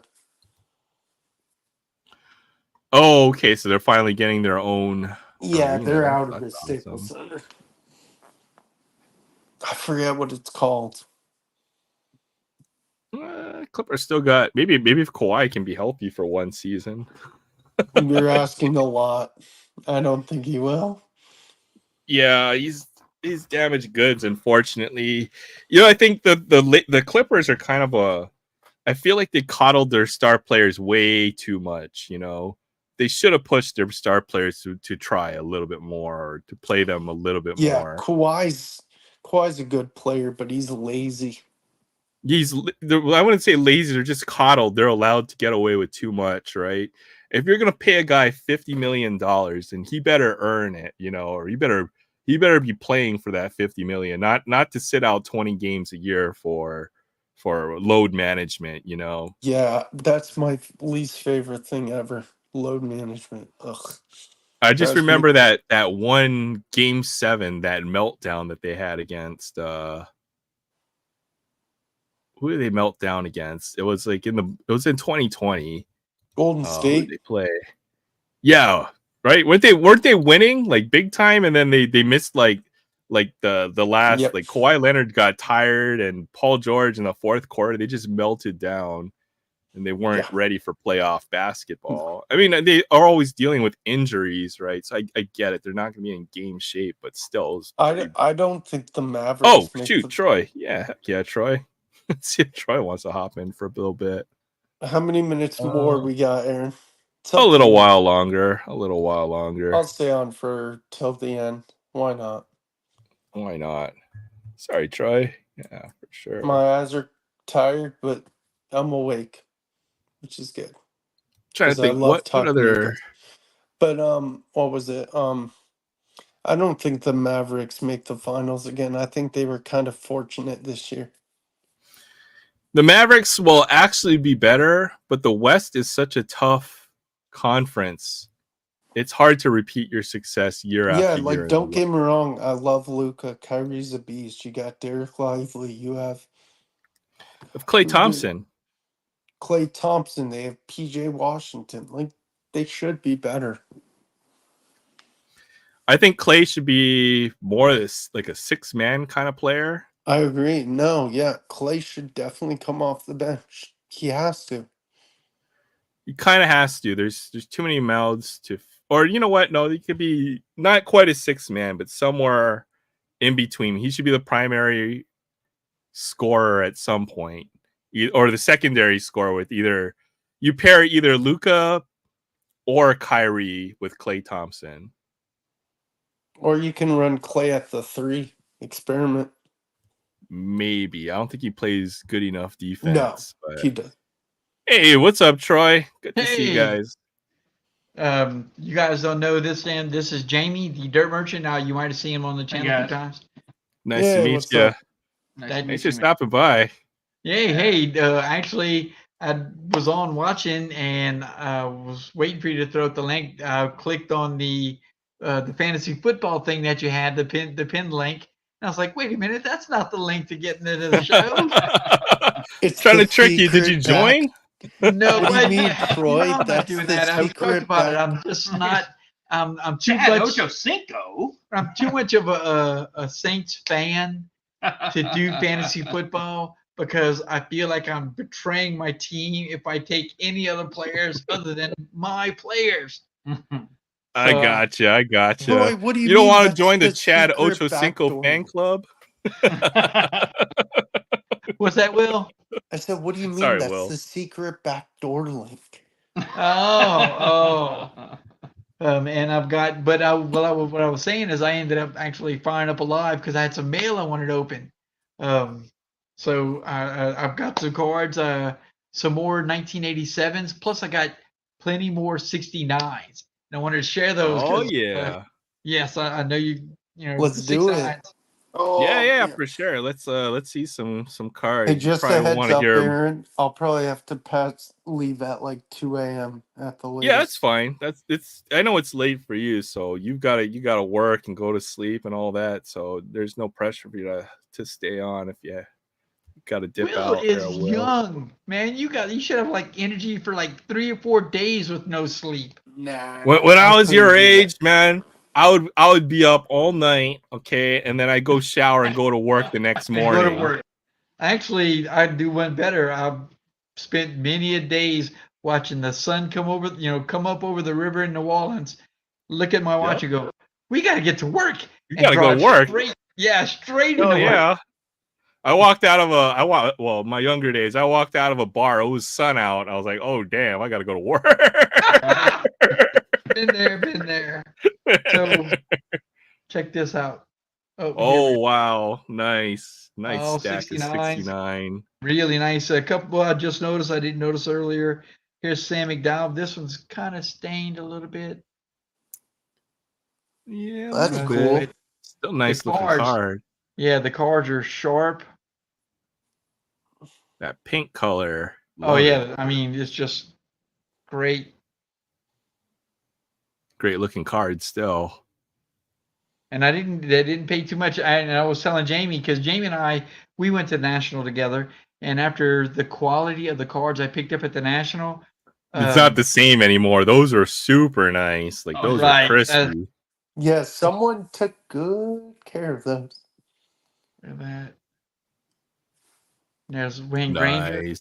Yeah, those are nice. God, I love the 69 design. Look at that. Look at that card. I mean, the color's just popping great.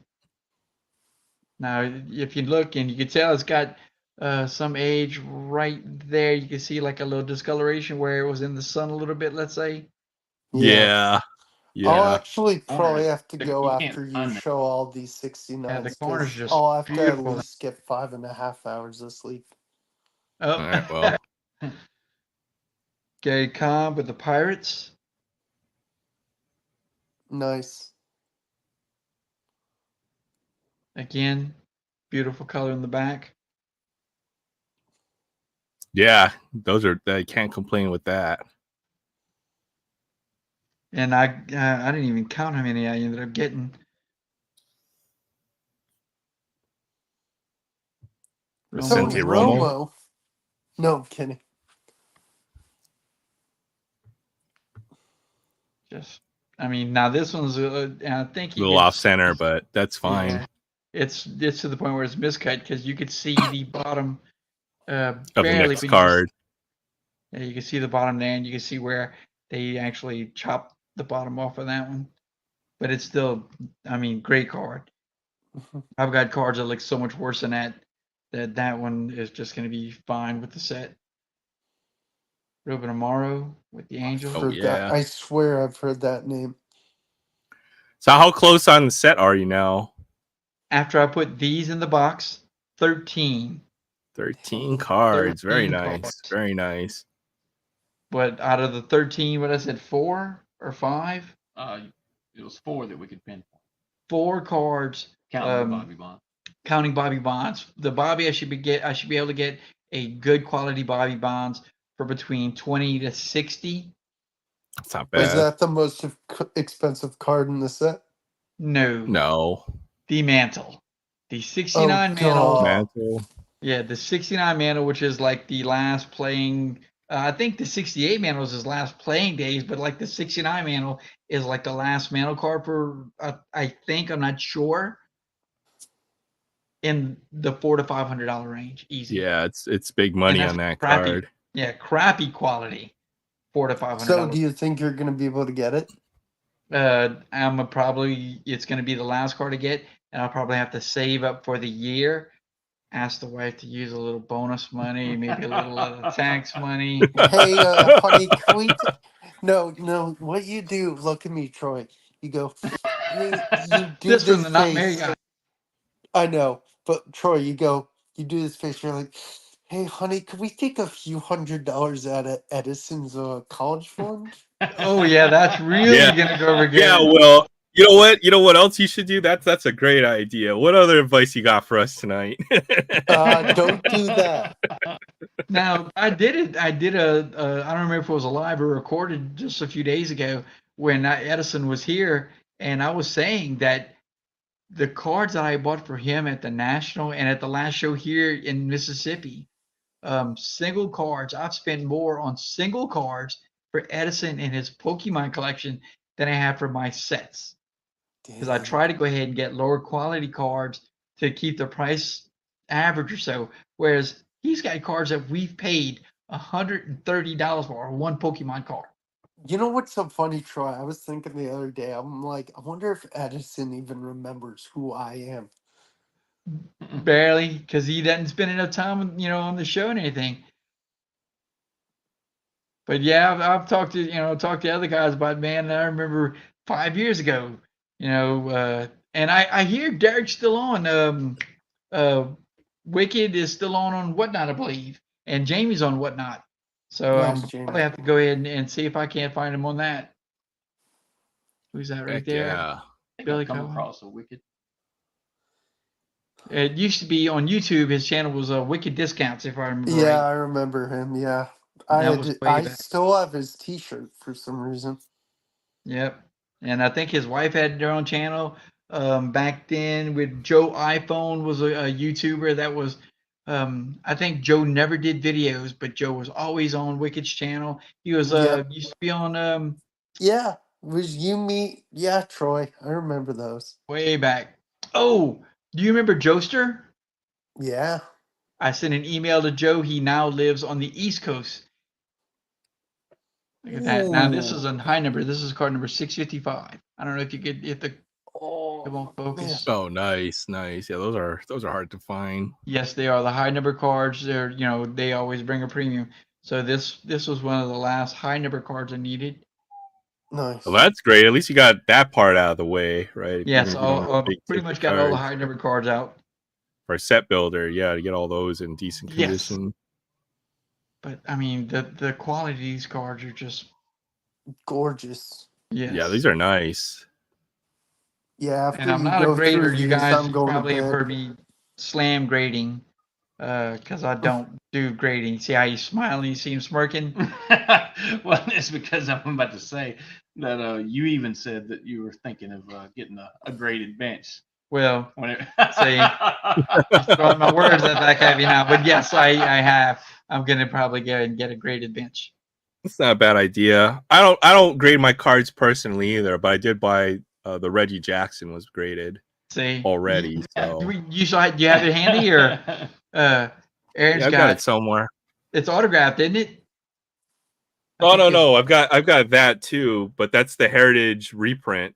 Yeah, the that's 70. right. You got the Heritage reprint, and he's got the graded Reggie rookie. Yeah. But it's in a 3. It's got a small little crease in it. That's cool to have, though. Yeah, I mean, I'm happy that was a card I needed for the collection. I mean, I think I bought a 55 Hank Aaron that's like a 2, but yeah, I'd love to have that card. I don't care what condition. Oh yeah, he's a big. Well, here's what he's got right. He's got an Atlanta Braves jersey on right now. Oh hell yeah! My LCS had the 33 Gaudy. What was it? Lou Gehrig. Really? In a 1.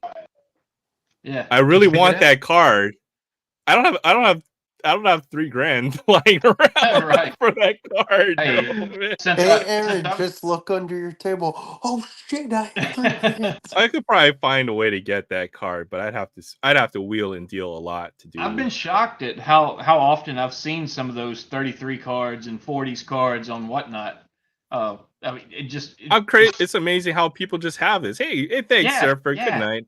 Right. Have a great weekend. If you're live tomorrow, Surfer, I'll definitely stop by. Surfer was here. Just I'm waiting for the collab between you two. No, there'll never be a collab. Surfer is that secret kind of person, man. Surfer's also man. Surfer does cool videos. Yep. And it's high energy, fun to be on. Fun to watch. Let's say. Look at that. About to say Dave Roberts, but that's not the Dave Roberts. Yeah, I know. Right? I was like, Dave Roberts, you're old as shit. Dave Roberts, 69. Yeah. And here's a Tigers rookie card, rookie stars. I never know which way to turn it.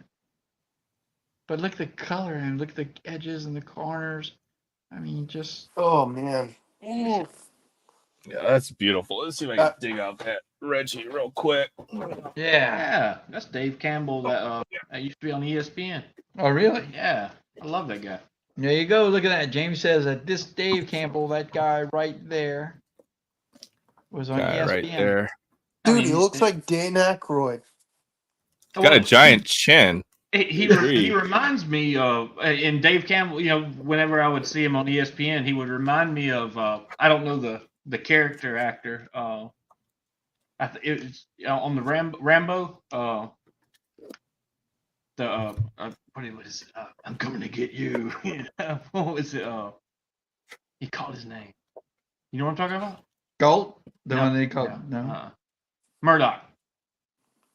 I'm coming to get you. Yeah, it says it. Not the A-Team. Not the A-Team. I know that guy. Right. No, I don't. He says it a lot tougher than I did. Wow. Not what Rambo says it? Yeah. Well, is it Brian Keith?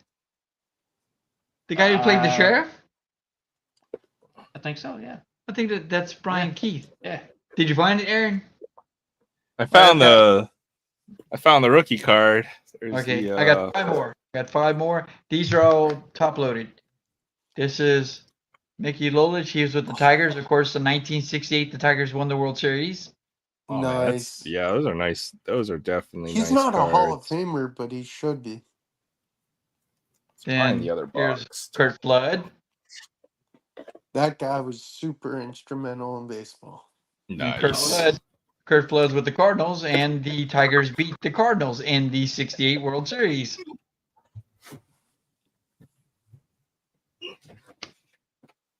Here's another guy that you guys might recognize, but probably not in this particular capacity. Here's Billy Martin. Billy Martin. Manager of the Minnesota Twins. The Twins, right? Dang. Yeah. You know what's cool? There's a card Jay Thompson has, a Billy Martin. He's holding a bat and he's doing this, and he's literally flipping off the cameraman slowly. Really? I'm like, I need that man. Well, here's George Woodson and Ray Foss, '69 Indians rookie. Yep. Nice. Before he got ran over at the plate in the All-Star game. Yeah, dude. Everyone's like, oh, what's his name? Pete Rose didn't mean to. Yes, he did. Yeah, he totally did. And here's Bo Powell, card number 15. This was probably as far as this set of cards go. This is the biggest name, or probably one of the most well-known players. Oh yeah, Boog. Yeah. Nice. Well, guys, I've got to turn in or else I'm gonna be so mad at myself. All right. Thanks Just drink a monster. Drink a monster tomorrow after right around lunchtime, and then just go. You'll be fine, Will. You'll be fine. I should be. I'll probably drink one. 6, 7, 8, 9, 10, 11, 12, 13, 14, 15, 16, 17, 18 cards. Well, guys, good night. I'll talk to you guys soon. Troy, Jamie, nice meeting you. We'll talk, guys. All right. Good night, Will. Take care and have a great weekend. You too, guys. Okay. Well, I got since we're on the topic of 16, I'll find the Reggie Jack, the other autograph at some point later on. But let's see. Here you go. There it is. There's the Reggie Jackson rookie card. It's got a soft corner in that bottom corner. It was pretty soft. And you can see there's just a bit of a crease here. Yeah. Other than that, the card looks pretty good. Looks awesome, got a 3. Dude. Man. Yeah. I'm happy to have this card. I got a good price on this one, too. There's pretty good centering compared to what you usually find. The centering looked good. The corners are pretty rough. And then it's got that crease. And I can see why it got a 3, but otherwise the eye appeal looks really good. It doesn't have any color, like color stains or any dirt or all that kind of stuff. It looks pretty good to me. So I don't know anybody that would turn their nose up to it. Yeah, it's awesome. Yeah, I paid $80 for this one, so I got a pretty good price on this one too. I mean, $80 just to have that card is pretty cool. Yeah. Yeah, for sure. LCS, my LCS has the hookups, man. Oh, wait a minute. I forgot one there. Oh, yeah. Let me put you back on real quick. I actually had this card on my stand. This is the card that actually connected me with that eBay seller. I was looking for this card right here. This is the only World Series card that I didn't have. It's card number 169. And I was looking for it, and I had another eBay seller picked out and a bunch of cards from that eBay seller in my basket. And I had them in there, on my checkout list for a few days, waiting and trying to decide if I'm going to get them or not. And then went ahead and found this card again with another seller, which happened to be this seller, and got all these cards in there. And again, just phenomenal. Oh, man, that's beautiful. Jeez. Look at that. It's so white. Oh, yeah, it's so bright. It almost seems like a reprint or something. That's what I was thinking. I've only seen these cards as Topps Heritage reprint. Right. So if I collect it to see it, thanks for stopping by. Hey, but golly, chance. Didn't miss anything. Got here just in time. I also have some. You remember how I said about how I'm real big in the '87s? Yeah, I got more. I'm surprised because I saw your '87 collection in the reprints, It seems like you got everything, but it seems like you keep on finding new things to pick up. It's funny. Well, in 2021, Topps released the All-Star Rookie Cup collection. I think it's a 200 card set. Out of those 200 cards, they released 17 with the 1987 Yeah, I guess they did. and they released 2 of them. They released the base set, 17 cards, all Hall of Famers, and a variant. And the variant, jeez. So basically, I'm looking for another less the ones I have now, another 34 cards. Man, now these are all hollow foil, so you really can barely see the wood grain. But man, you move these things around and they shine. they're shiny. Those are shiny cards. But I know I've seen the 87 in Mojo, and I've seen it in Chrome. So they've got Chrome 87s. The foil boards look really nice, though. Well, watch this one. This card. This is Ivan Rodriguez. It's numbered. This thing. Look at that. Oh, that's sick. It's got, I don't even know. They don't even use that foil pattern very often. It's like that's nice. That's how their old foils used to look like. Numbered mid 2010s. Wow, that's beautiful. Yep, it was a catcher card. I mean, had to pick that one up. Yeah, for sure.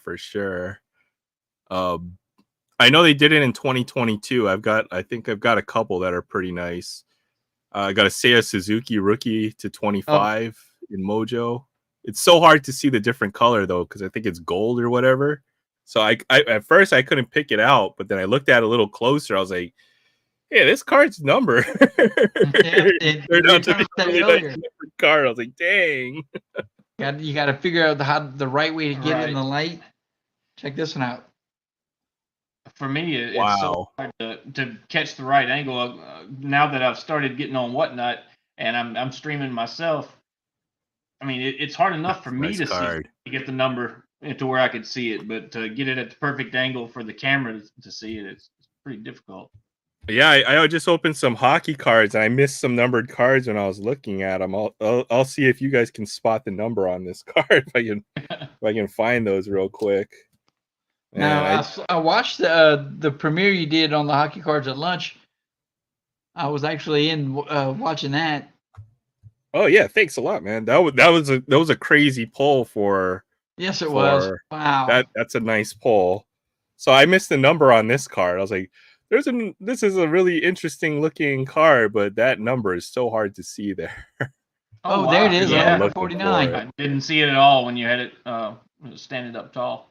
1149, or even this one. Look. Hey, Chance. Good luck finding the number on this one.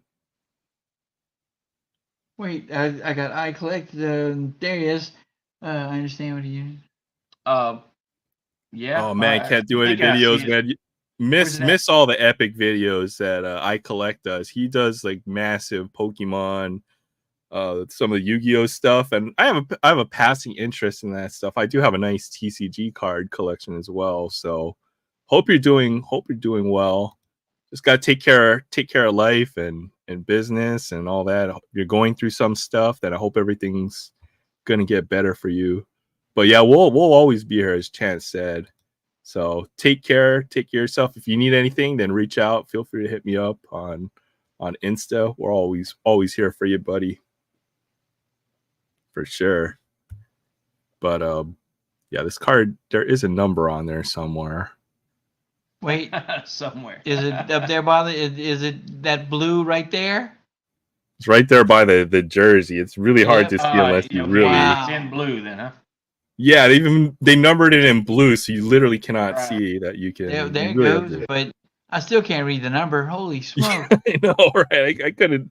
I missed that one. I was like, oh, how is that numbered? But this was the big pull from today, or that video. The lunch premiere. Oh, it was ridiculous. It's so I've been told a few things about this card. Is one, Kaprizov hasn't signed autographs. They haven't put it in Upper Deck until this year. And his rookie year was 2020-21. And then I thought this was a retro card when I first pulled it because of the design. this isn't from this year's set, which is 23-24, but then I looked on the back and it's got 2020-21. So this is a rookie autograph of Kirill Kaprizov. Wow. That's this one's numbered to 25. That's sweet. Yeah, it's crazy. I was looking for Connor Bedard, but this might have just been way better, to be honest. I can't think of anything else I would want from that box, to be honest. So yeah, but what I remember Julie saying it was a hot box, bar box. Yeah, the Kaprizov auto. I learning a little bit more about that. I figured you'd have some kind of auto in something.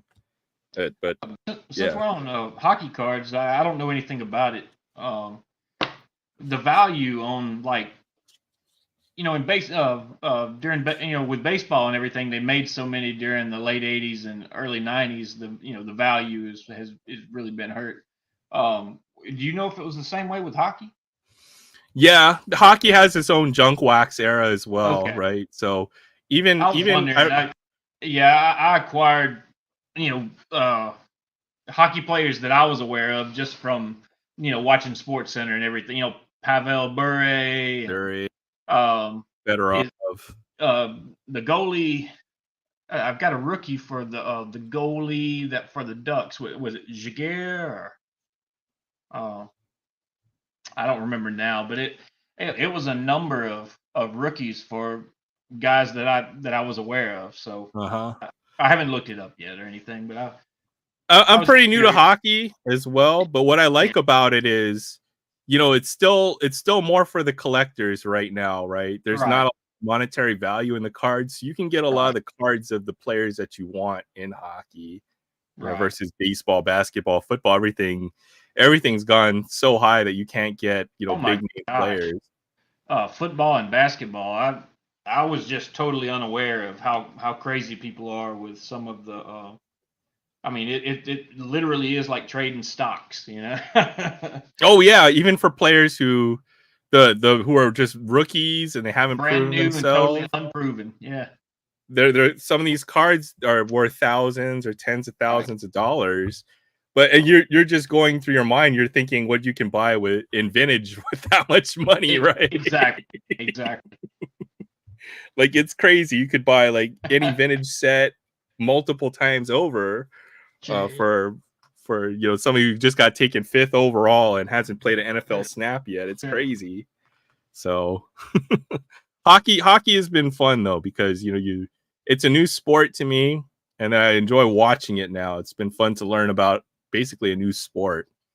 And the cards are still pretty affordable. You can get all the big Hall of Famers, hockey legends, very, very reasonably priced.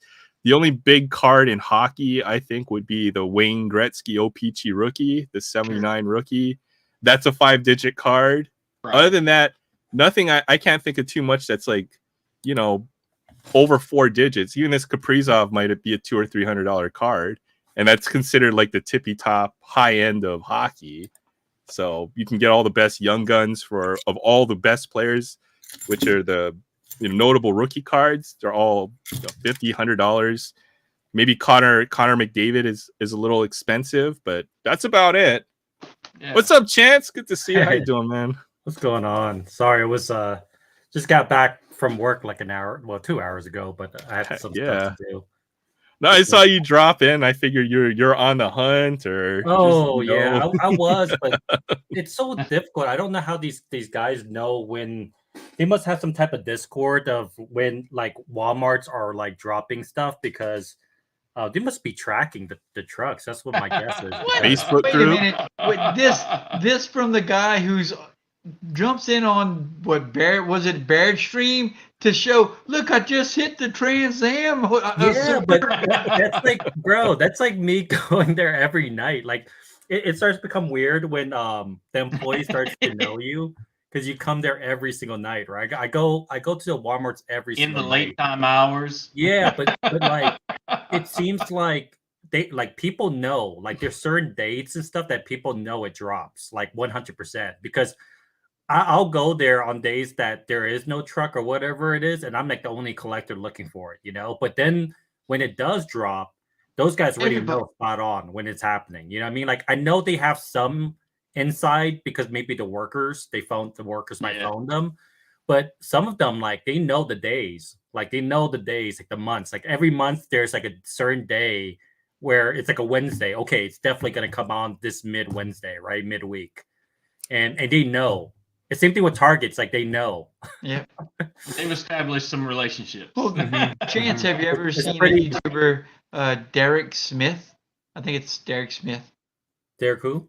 Derek Smith. He's a diecast YouTuber from out in like Georgia or something like that.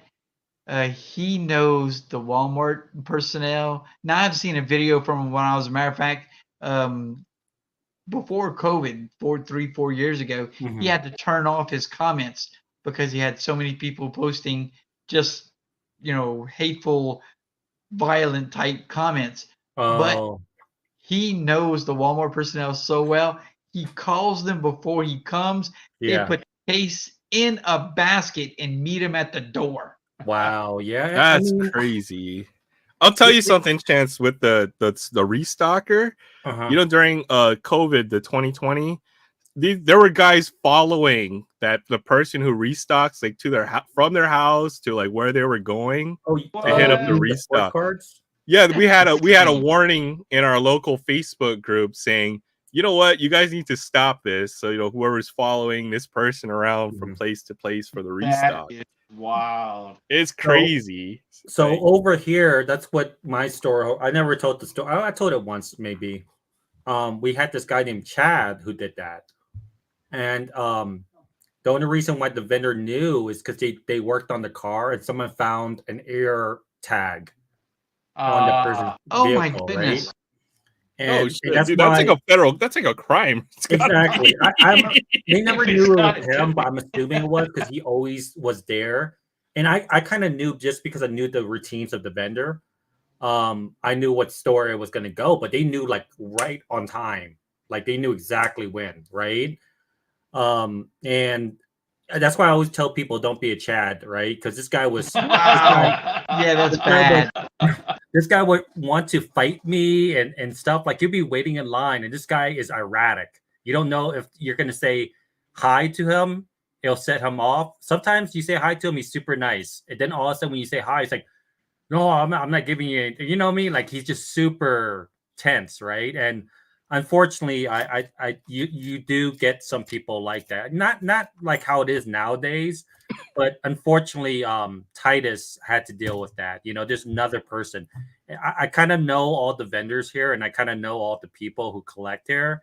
When you start to get new people who are breakers and stuff, those people start to become kind of crazy too sometimes. Not all of them, but certain ones can be aggressive on stuff, right?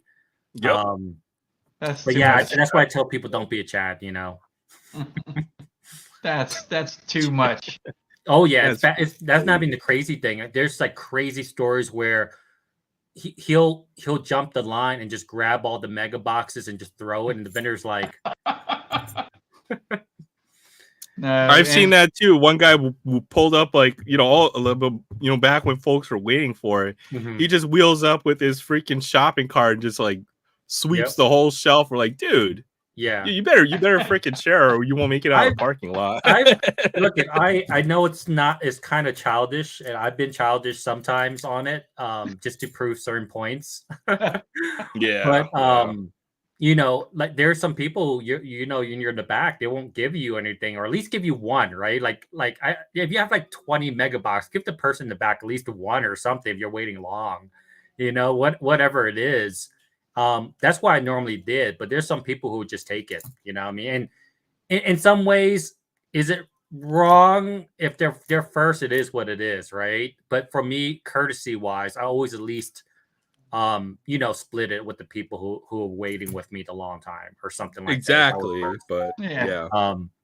But I remember someone, I don't know what it was. This person was super greedy. And this guy's like he's not a millionaire, but he's wealthy. And his name was Dave. And wealthy individual, nice guy. But there was one time I was waiting when they were doing the Target runs. I don't remember, you guys remember the Target runs, right? Where they released it at Targets and at certain morning times and stuff. I was one of them. And Dave, the individual, got super upset that, we took our share because he said you could take two, or whatever he is. He was upset that the people all in the back of the line didn't get anything. You know what I mean? That's not a person who's waiting in line the entire time. You're hitting a different store. You can't get upset with the other person if you're hitting a different store, And he told, I think one of my friends and myself was like, hey, if I'm in front of you, I'm going to clear it.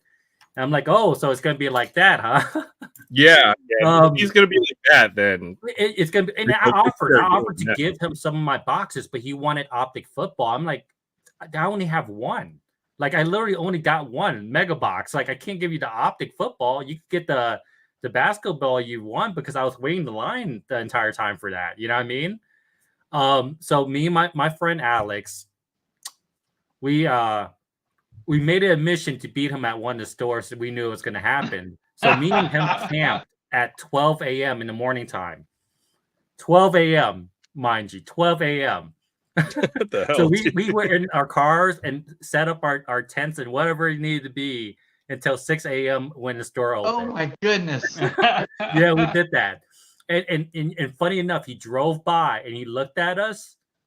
he drove out, right? Awesome. Eventually he came back in, but I wasn't gonna hand him anything, so I split it with I gave the boxes to everybody else that was waiting in line that was on there, right? Awesome. Just to prove a point, like that's not gonna fly, right?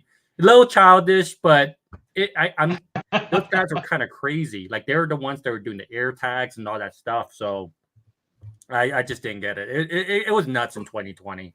Hopefully it doesn't get to that point again. It probably won't, but whoever knows. You need to make up some T-shirts. Don't be a Chad and don't be. Don't be. That's what I always say, right? Aaron, you always hear, man, like don't be a Chad, man. Like, it's not that serious, man. I always split with people that are there, and most of the times, if I ripped a lot of the product, I'll let the person take most of whatever they want, because I already ripped it and I already pulled a big card or whatever it is. Mm-hmm. It's not like I want to rip anymore. They'd just be saving my headache of my financial woes, So, yeah. You get that with Hot Wheels too, though, unfortunately. Yeah. Hot Wheels is actually more crazier, if I think. Yeah, I think I have a theory with the Hot Wheels people is because I think because Hot Wheels are their retail price is so low, it attracts folks who are really value oriented. I don't want to say cheap or anything, but because they're $1 each, right? Yeah, the return on investment when you're paying $1.25, because that's what they're up to now in most stores, $1.18 to $1.25. When you can sell it for $30 on the internet, return on investment is really more there. expensive than that. I got 2 cars that are worth like $200. Holy smokes! A few of my collections. I have a lot of supers, and my biggest ones is the EK Civic Gold and the Datsun 510, and those things are like $150 to $200 a piece. But like they're in my collection. Like I'm not messing with that. It took me so long to. If people realize how much hours you put into this, it's like really not even worth it. It's better just to buy the super. But I like the thrill of the hunt. But sometimes people used to do that. It's funny, like you see people just run. I'll be the first one in line at the door, and you see 2 couples in pajamas running to the toy section. So they know they're waiting for the same thing, but they're trying. We got a runner. We got a runner. You get the flipper, you get the shoe, and you're like, ugh. They're trying to throw at them. They're sliding out skateboards. It's like like. I wish it never got to a point, but some of these guys are really nuts. Like they really are. And unfortunately Titus had to deal with, I don't know if you watched his video before, he had to deal with one of, I'm not gonna say any channel names. I know I met the person over here, and some guy I've never met before, but even the vendors just kind of worked. I saw let's say I saw altercations happen. So you know what? It's not worth dying over a mega box. Yeah, not me wise, but it was like altercations was something, a deal gone wrong with maybe a partner or something, right? Oh my God. right when I saw that, I knew that maybe the individual is not a person you want to associate with, just due to that fact. Safe bet. So yeah, it's crazy. You get crazy people. Dennis and I Anything are with pretty much collecting, I out. guess you get some type of nut, but it's just part of it, I guess. You just gotta learn how to maneuver. I think Dennis people and I caught are on out that you Stick can and hustle. move, man. Stick and move. We don't hunt anymore. Yeah. It's I'm just it is what it is. Like tomorrow, by the way, guys, I will be going live. So 600 subscriber giveaway. So Oh, cool. Awesome. there's gonna be some Congratulations, good dude. stuff. So you want to beat her. It's gonna be a Wemby giveaway, Connor Bedard rookie card giveaway. I'm gonna do Ellie De La Cruz, all the top guys of this year, CJ Stroud, all of that. And then also do some care packages and stuff like that. So if you guys That's don't have awesome. one of those cards, it might be a good idea to jump on. I always do just a randomizer and stuff like that, just to get back to the community and stuff. So About what time, Chance? yeah, well, is that it's gonna be 8 o'clock at my time, Colorado time. So it should be on the live thing. But I'm doing quite a bit of giveaways just so that everybody could have a chance to win something. I'm gonna do 3 care packages with baseball cards, Pokemon cards, or I can't find football. Unfortunately, I cannot find football to save my life or select. Maybe Larcana, something like that, and Hot Wheels. I'm going to put some Hot Wheels together. So it's going to be a variety of stuff. I haven't done it yet. I'm going to do that tomorrow morning, and try to get the gifts and giveaways to kind of together and stuff like that. But it's going to be good stuff though, like top rookies and things like that. So it's going to be cool. Tomorrow I'm a little bit busy because I'm trying to buy a collection too for Pokemon. Possible big OG base set Pokemons tomorrow. Wow, nice. So Let's I'll probably go. be spending about 500 or so, trying to buy a collection. So we'll see what happens. Make sure the card's not fake. Yeah, that's the hard part, dude. Don't get Aaron, let me scammed. ask you something, because you would know this, Aaron. For the most part, like fake base set cards normally is just the Charizard, if I'm not mistaken. That's the one. No, I'm pretty want. sure they could repro. You just have any of the foil board ones, because even fakes are big in Magic, right? They have fake Magic cards. I've seen really good ones. And they're kind of gonna look the same, right? You can do the same thing with Pokemon, so you have to be a little careful. Yeah. If it's in a graded slab, you're probably in good shape. If it's a raw card, I would be a little wary. It's raw. That's the reason why it's hard to kind of tell nowadays. Because I when I was younger, I never mentioned this before. Easier to see. My parents were poor. Like I came from a poor family, so it wasn't like I could buy jungle base set cards and stuff like that, and like regularly, right? Right. So I never really pulled that much big cards. I think I pulled a Venusaur, things like that. It got lost throughout the years and stuff, but I don't know an actual one from the other one unless you have the actual card, right? To kind of tell. Sometimes it's really hard to tell because you get a lot of shady people. But from what I've looked and what I've seen, it looked pretty legit to me, just based on the picture. Just because some cards, it's not worth faking. You know what I mean? Like some cards is just not worth it. Most of them won't be. That's the good thing about Pokemon. But like this one here, so I'll be getting that. So these are the ones that I'll be getting. So they look real to me, honestly. I don't see why you are fake any of these cards. You know what I mean? Like he doesn't really have a Charizard. Like the Blastoise is the only one I really need to worry about, if anything. If it's somebody you know, then you're probably good as well. Someone I met, it's an older guy who's just trying to get rid of his collection, So I was going to offer him like 500 or something, depending on the condition of the card. Condition. You're going to have to look at the condition. Card 151, the Mew promo card from the movie. Oh yeah, those are not that bad. You could get those. They're pretty cheap, Troy. They're like $15. In the cellophane.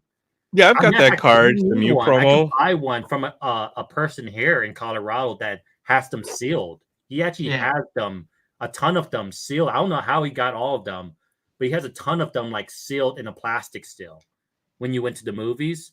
So if you want one, it's like I think he's asking $15 or something like that because they don't go for much. I bet Yeah. you The used hardest to work at get the movies. Pokemon cards. Mhm. The hardest to get Pokemon cards are like after Pokemon wasn't popular anymore. So anything from You like see it? 2002 to about 2010, those are where all the expensive, hard to find Pokemon cards. I just purchased this one this past weekend, Troy. One of my PCs that I've been trying to get. I never pulled a Charizard, so base set Charizard. Yeah, yeah, it's a man, the beautiful shadowless card. one pops a lot better for some reason. So got that one there, and there are a few other stuff. I finally pulled this. One Piece. I finally pulled the boa. Yeah, let's I go. finally pulled that. Sweet. You know how long it took me to rip to pull this card? Oh, you got there. That's all that matters, right? $50 card, Congratulations. yeah. Great on you. Yeah, now, I gotta get Edison, it. and I told Edison's been watching the One Piece, cartoon on TV now, and I told him that you rip the One Piece cards. I do. Are they? Because he watches the cartoon, I have no idea, know nothing about the show or the cards. Are they worth chasing after? I mean, Oh yeah, absolutely. If you see them, you rip them because I think the returns on rips is almost like 100% to 200%. It's very high if you can find it at retail price. Yeah, retail. Okay, well, because there's not a lot of people here in Middle Mississippi who know what One Piece is. Like honestly, Troy, that's the way I would say it. Like, because I sell in TCG too, so I make all my money back for the most part. If not more, right? So I chase the cards I want, and then I sell the rest that I don't want, right? I've never lost ripping One Piece. One Piece, yeah. If you can find it at retail price. Yeah, it's like this card by itself. So I spent 105 today ripping One Piece, and I pulled about 110, if not more. And to me, it's worth it because you know how it is with sports. You rip something, and you're lucky if you get 20% back. Yeah.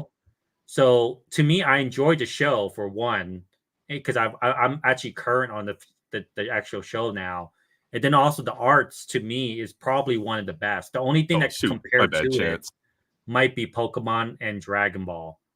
But Dragon Ball, they just don't hold their value as much anymore. Like if you compare to the texture of like what illustration is compared to that, like they're very close as far as like they did such a good job on both different products, but they just did a good job of it. Dragon Ball as well, but Dragon Ball for some reason it doesn't hold its value as much because a lot of the cards are not playable.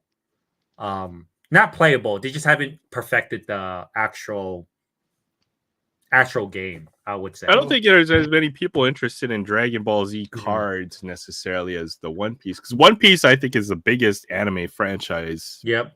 Period. So I don't know if you saw me ripping and bear it, so this is gonna be part of the giveaway too. I ripped it and I pulled it, so that's nice. His rookie card Zion. That's gonna be part of the giveaway. I have so much cards. I know. I'm looking at all my stuff. I gotta give some stuff away too at some point. Well, I still got that win before you, my guy. So I'm gonna keep. Actually, I might go ahead and do the other one for a giveaway, and the greater one I might just give to you. I'll probably just give you the graded one, Prism. Yeah, give me that 8 or whatever, whichever one you don't want. 8's gonna be yours, or 9 or the other one's a something. little bit more Mid-9. off-centered, but it's still a pretty good card. It's probably still come back in 8, but I'll give you the graded slab. That'd be sweet. There's some Yu-Gi-Oh Yu-Gi-Oh stuff. So much Wimbies. Is that what that is? Yu-Gi-Oh cards, yeah. Mm-hmm. Let me see those. Oh, yeah, I don't know which ones they are. Those are Yu-Gi-Oh cards. Those are nice. There is one card that I'm willing to pay big money for. That's Yu-Gi-Oh, and it's like a chase one. It's called the 10,000th Dragon, and it's such a rare card. It was a century pull, and you had to rip a lot of cases in order to pull it. It's like a $2,000 card. Wow. I found some 69 design cards from the. Oh, yeah, I saw that you're flipping through those. I was getting up on the screen. These are from Topps Archives, the 2019 set, the 50th anniversary. So that's like an Expo set. So I've got a few. Casero, Steve Rogers. He's got a nice autograph too. I think we're frozen here. We can still hear you. Yeah, I can actually see you because I have my tablet running, so it's still showing the video, but my phone is frozen. Oh yeah. You can always hop off or hop back in if you want. I'm gonna. Are you cool if I rip something real quick? Oh hell yeah. We'll watch you rip you some stuff. It's a I want to rip some Pokemon for I collect. I've been missing his channel, but I hope you get your stuff together. I know how it is. Sometimes I have to take a break from YouTube just to. No, I hope. Yeah, the same thing. I hope you're doing well, dude. I miss you, bro. Yeah, I do. I do miss the rips because like some products that he rips, I don't know about until you actually rip it to see what it's out there, And he does crazy, a lot of rips. I mean, he goes all out, kind of like me with sports, but with TCG. You know what I mean? Oh yeah, for sure. Yeah, so we're gonna rip some Pokemon for I collect if he's still in here. Good luck, Chance. And I collect. I hope you're doing good, buddy. Yeah, man, I do miss your rips, though. I really do. But I know that sometimes you gotta get stuff taken care of, life situation type stuff. That's why you didn't see me go live. I don't go live often anymore. Like only if it's necessary for me to go live to showcase something, I'll go live. Just because it could be overbearing sometimes. You know what I mean? Oh shoot! Got to drop the link again. I forgot to pin it after. Ooh, that was all Brilliant Stars. So no evolving in that one. No evolving cries. Well, maybe it's for the better. I'm gonna forget to pin it. I didn't open a lot of Brilliant Stars anyways to begin with. I think it's 4 to the front. I think there's a Mew in here. That's supposed to be pretty big. There's some nice cards. Is it Brilliant Stars? Oh, let me look at the set list. I thought it had a Charizard or something. I think it's a Charizard. You're right. It might be a Charizard. I saw it was the Charizard V-Star or something. Is that what it is? I know there's a Mew. I thought there was a Mew. There's probably. I'm gonna look it up. It's been a while. What was Brilliant Stars, like 2020 or something like that? I think so. Man, that was a terrible one. I didn't even get. I don't think I even got like a holo on that one. Did you get a holo? What the? No. What's going on? They're weighed. No, I'm joking. Yeah, you got the light packs, man. I got. Actually, I think it. Oh, you're right. It is the light packs. I did. Usually, I don't think you can weigh them like that anymore. But maybe. The heck? Oh, that's right. The V-Star cards. Yeah, Charizard. Oh, look for the price list. That will Charizard or bust. Card. Charizard or bust. Yeah, that's basically what it is. I'm looking at the price guide. Here we go. Houndoom. There you go. Got a nice little hit there. Oh, yeah, nice. I love the trainer galleries are nice in there. Yeah, hey, cool. Welcome back, Troy. Hey. We might have to do another one because we got to rip some Evolving Skies. Yeah, you got to get most that. Most of these have Evolving Skies in them.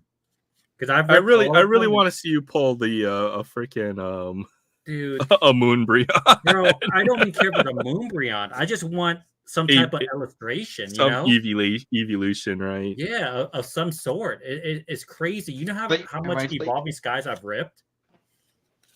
It's ridiculous how much I ripped. It's a lot. And I just can't it's crazy. Is usually those special illustrations are like one every 2 boxes or like 70 packs or so. But for Evolving Cries, like it's just the odds are stupendously against you. I know, man. The odds are against you completely. Like you have a better chance of getting struck by lightning or something. Okay, yeah. The big card in the set is a Charizard V alternate art. On again. Yeah, it's a nice card. It's a nice card. See you guys. You're headed out? All right. Thanks a lot, man. Nice to meet you. Nice to meet you guys. Yeah, he's gonna crash on the couch. Oh. Purloin. There's Alcremie. You're a Pokemon. Creamy's awesome. The giant birthday cake Pokemon is hilarious. Yeah, it is. I'm trying to put these V cards together. I See, rip I so don't. much.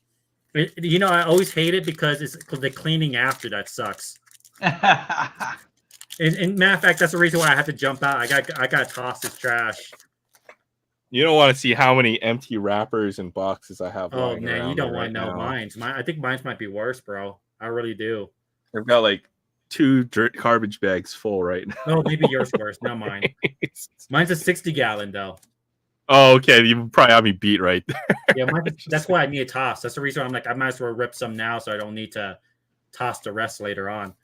Okay, let's do another box because man, I want to get evolved. I want to rip some evolving. Is what I want. So Sounds good. Yeah, I found a couple other cool Allen and Ginter cards digging through. This is Mark Summers from Double Dare. Oh wow. If The you're Nickelodeon personality dude, right? Yeah. And then there's a Blake Snell autograph. I can't stand it. I hate wasting this. You know what I mean? It's Bring sad that off tossing the this out. side. Like I don't like it I have either, so but- much though. I try recycling it and stuff too. That's what I technically should do. That's right. If it was made out of aluminum, get back like 20 cents for the aluminum weight. I just have to cut out that plastic before I do that, you know? Yeah.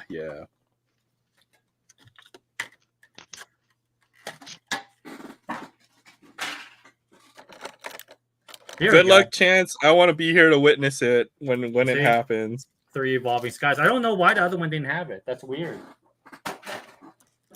Most of them do have Evolving Skies. Like 3 at least, you know what I mean? It looks like there will be a reprint of 151 during the holidays. I can't wait for that because if they do, I'm gonna buy a ton of ETBs at a good price. Hopefully they have that, $25, $35 ETB thing. Oh man, if you can get $35 ETBs, I'll buy. Yeah. Remember that they normally do that. So sometimes they don't do it for those sets though. Like 151, I can't see why they would do that, but maybe. Yeah. Thank you. Even getting them at retail price would be good. You know what I mean? Yeah.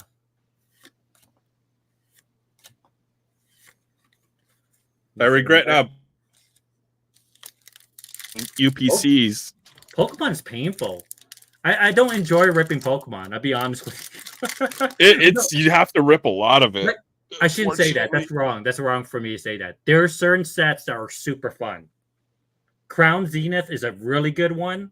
It is undervalued in my opinion. I like Crown Zenith. Yeah, 151 is really good, and Celebration is really good. Because it feels like you're getting something every time you rip it. You know what I mean? Yeah. Sometimes you can rip a whole ETB and then you have like you're sitting there, you have like 2 V's and you just feel really sad afterwards. Oh yeah, absolutely. Like there's certain sets that are really good, and there's some sets are like they're like Evolving Skies. Like Evolving Skies is the worst. It's the you have your Trevenant V and your I keep getting the damn tree. Darn, man. Darumaka V, and you're like, man, that was fun. This damn tree. You keep pulling the tree every single time. Like, why do you keep getting this damn VMAX tree thing? Like, what is this Pokemon? It's the illustration on it is so terrible too. You know, I've got a couple Trevenant V's as well.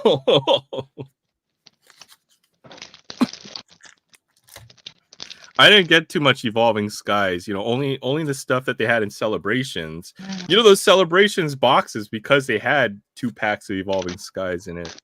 Yeah. Make it even that much better. So that's about right. That's how I know. Go on, let's go one time. Let's see it, Chance. That's how it normally is. I was watching this guy's channel, right? And he didn't pull Embryon, but he pulled the Rayquaza, and he's like, finally, it took me 6 months or something, and I finally pulled a big one or something. I don't know what that is. I could sympathize for him. Yeah, I feel bad for those. Even you, man. I've seen you rip at least 50 or 60 packs of this stuff. Yeah. Like, give me a good, alternate art, man. It could be anything, and I'll be happy. like that. Come on, bro.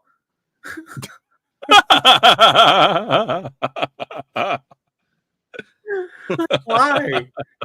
I can't even get, I can't get a good alternate art V. Like I'll be happy it was like a V of one of the better ones. Go lurk. We did. I could finally say I did it. I made it. I finally made it. I finally pulled the damn thing.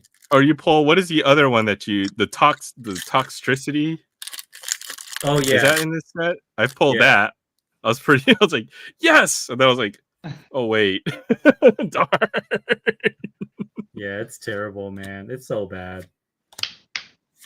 It's such a bad set. Oh man. This is it. Yeah, oh my gosh. That's how it normally works. That's how it normally works. This is what once you again, pull. Evolving Skies is bamboozled us once again. This is what you normally pull. You pull a V of some other, like, some other thing. I mean, yeah. It's terrible. It's not good. It's really any of the EVs are bust for the most part, or the Dragonite, because I think the Dragonite's in the set, right? Or is it? You'll look up the TCG player set list for Sword and Shield Evolving. I feel like I should rip one more. I'm gonna rip one more. I'm gonna call it. Big card. Here you go. Here it's coming right here. Big card. That's the spirit. That's the spirit chance. That's it. Some bad influence, man. I swear. All right, let's look at the big money cards. I don't have like 50 of these somewhere. I gotta go to my closet, my Walmart closet, and then I gotta go toss this stuff. I toss it over at my condo because my condo has a compactor, and the one that I rent out. So I just go over there and toss it over there. Alternate art secret. Yeah, the lowest card on that list is $200. So I did do this to myself. It's so weird because that's like the conundrum of collecting cards or packs, right? Like they have to make it rare in order for people to want it. Mm-hmm. But making it rare makes it very expensive for the pack ripper because you have to open such a large quantity of packs. So if I knew the set was going to be the way it was, I think I would have ripped more. I'm pretty sure I would have pulled. I'm honest, like I would have pulled it. But after the ETBs were gone, it was super hard to get something good out of these rips. You know what I mean? Like, yeah, this set's just gonna have that reputation of being what it is. Even if they did reprint it, right? They had a reprint for Evolving Skies. Mm-hmm. I don't know if they're ever reprinted again. No, they won't because it's probably out of cycle already, right? So. Yeah. But never say never, I guess. They might reprint the card, but it won't be the Evolving Cries version of it. Yeah. Be something else. Magmar. Staryu. Looks so weird. King Clang. That set's almost as bad as Evolving Skies. Or close to it. Checkmate. DK knows. I know DK's killing me. I know DK rips just as much. Oh man, you got the white border card. It's crazy too. Like some of these guys will only rip maybe ETB and they pull it right away. Like they pull it right away. I've heard of folks doing that. It's like, I pulled like 3 of them. Like, share the wealth. Share the wealth. You pulled 3 of them? Oh, hey, DK. I was like, it must be nice.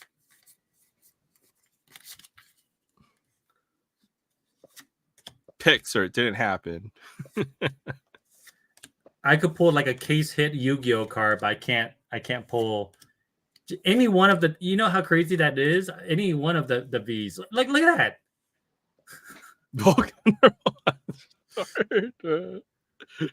I swear, you know what? It feels like we got maybe there is a way to weigh these packs and we're just get all the duds. Oh my It god. feels what it feels like. You know man, how I bad swear. that is? I mean, it's a card that I don't have, but like you can't give me a V of another card. Like the EVs. It's so hard, man. These things are the worst.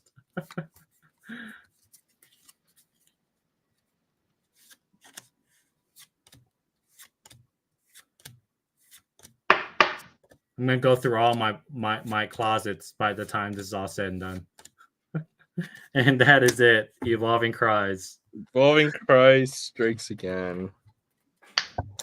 That's Oh, the reason why I say 151 is so much better. You know, like like if I opened this much of 151, you know, I would have pulled something. Yeah, the pull is it's ideal, right? Mhm. Like you at least get something. Yeah. And some collectors want it to be rare, like Evolving Skies, but I feel like they have to find the right balance. Yeah, there has to be a right balance, like you said. There has to like be. you can't overprint because then the cards, then you don't want to buy the packs because there's no reason. They're just you're paying $5 to chase after like a $30 card. That doesn't make any sense. But then you can't make it where it's impossible to pull the alternate arts. Yeah. Then that forces people to chase, or it doesn't force people to chase, but I think people the will best set. I think the best set, the most balanced set, was like Crown Zenith.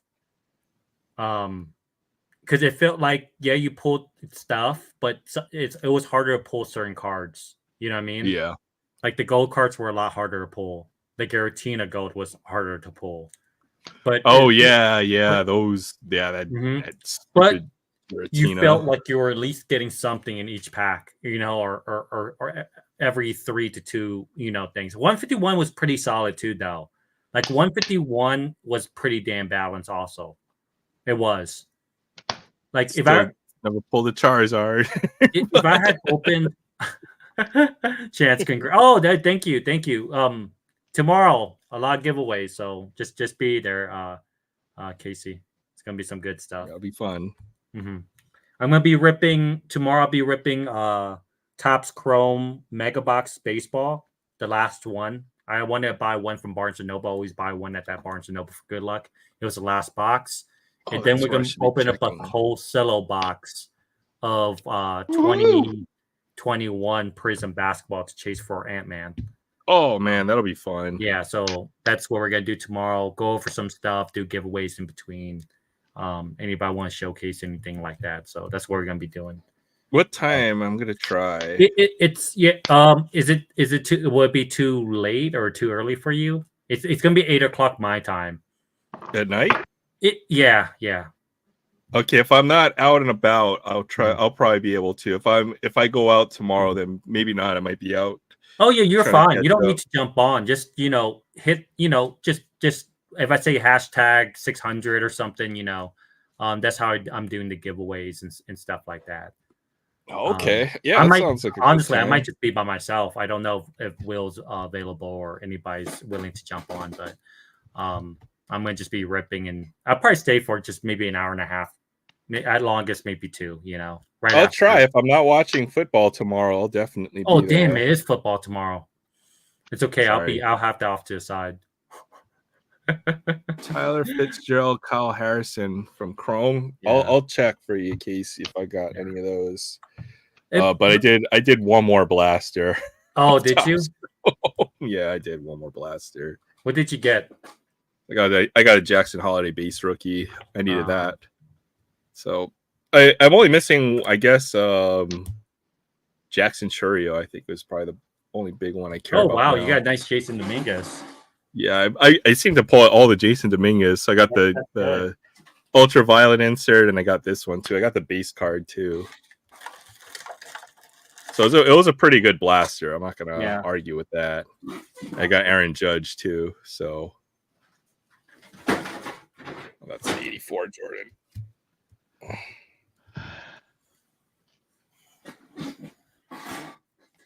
All right, guys. I think I'm gonna jump off because I gotta toss this stuff out, and then I gotta get ready for tomorrow to Do meet the all your guys stuff. again. Yeah, I Yeah. think it's probably about time. I'm probably gonna go eat and Yeah, go to I'm gonna sleep. go ahead and get some sleep. Yeah. All right. Thank you guys. Yeah, man. Thanks, Thank you Chance, for for having me hopping on, on. man. All right. Looking forward to tomorrow's stream on Chance of Collectibles. And then Troy, Yeah. we never know when he'll be live, but I always do enjoy it when you do. Thanks, man. Let's show more of your Hey. Hot Wheel stuff. Oh, Yeah. Chance, I haven't actually hunted or found anything in ages. Oh wow. We gotta change that. Well, Edison kind of, grew out of it with me, and hunting without him wasn't the same. So I just concentrated more on my baseball cards. It's okay. I'll have to look for some Pokemon to send along. I'm not sure if he's looking for anything in particular, but I'll have to hit you up on that. I think I mentioned it to Chance last time, and I still haven't sent it off. He's got that Shining Gyarados that I need to send off to get graded for him. Ooh, nice. I know which card you're talking about. That's a nice card. Oh, what do you need, grade? A Shining Gyarados. Oh, that's a big card. Yeah, that's nice. That's actually that's one of the cards I'm looking to buy. Is a Shining Gyarados because I have the Shining Charizard right there. Right, that was the card you just showed. Yeah, this one right here. Yeah.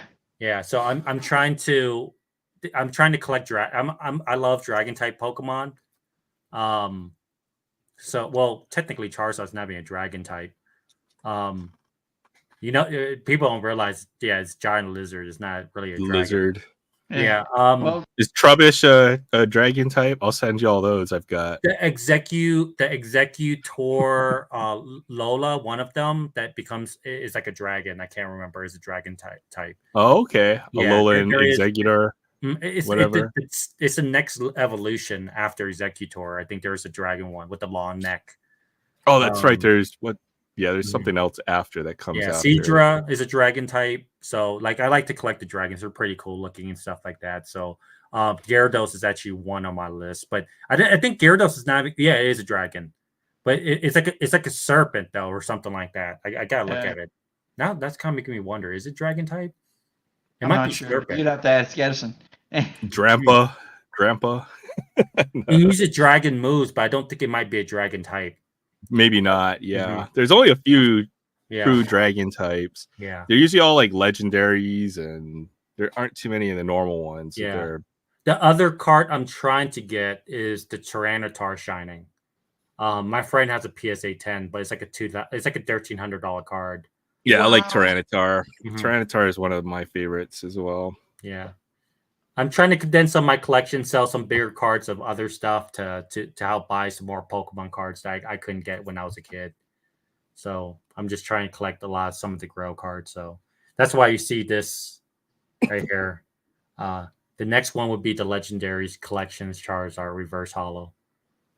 Let's go. That's gonna be a big one. Yeah, can't wait for that one. All right, you guys have a good night. I'll catch you tomorrow if you have time. Yeah, hopefully I can see you tomorrow, Chance. Congrats again, man. Oh, thank you. For sure. All right, thank you, everyone. I hope everybody has a great weekend. As always, a fun time. Thank you, everybody, for stopping by. Oh, dang, you play Battlefield 1? I might do some gaming at some point, Mantis. But all right, have a great weekend, everyone, and we will see you next week. Later. Good night.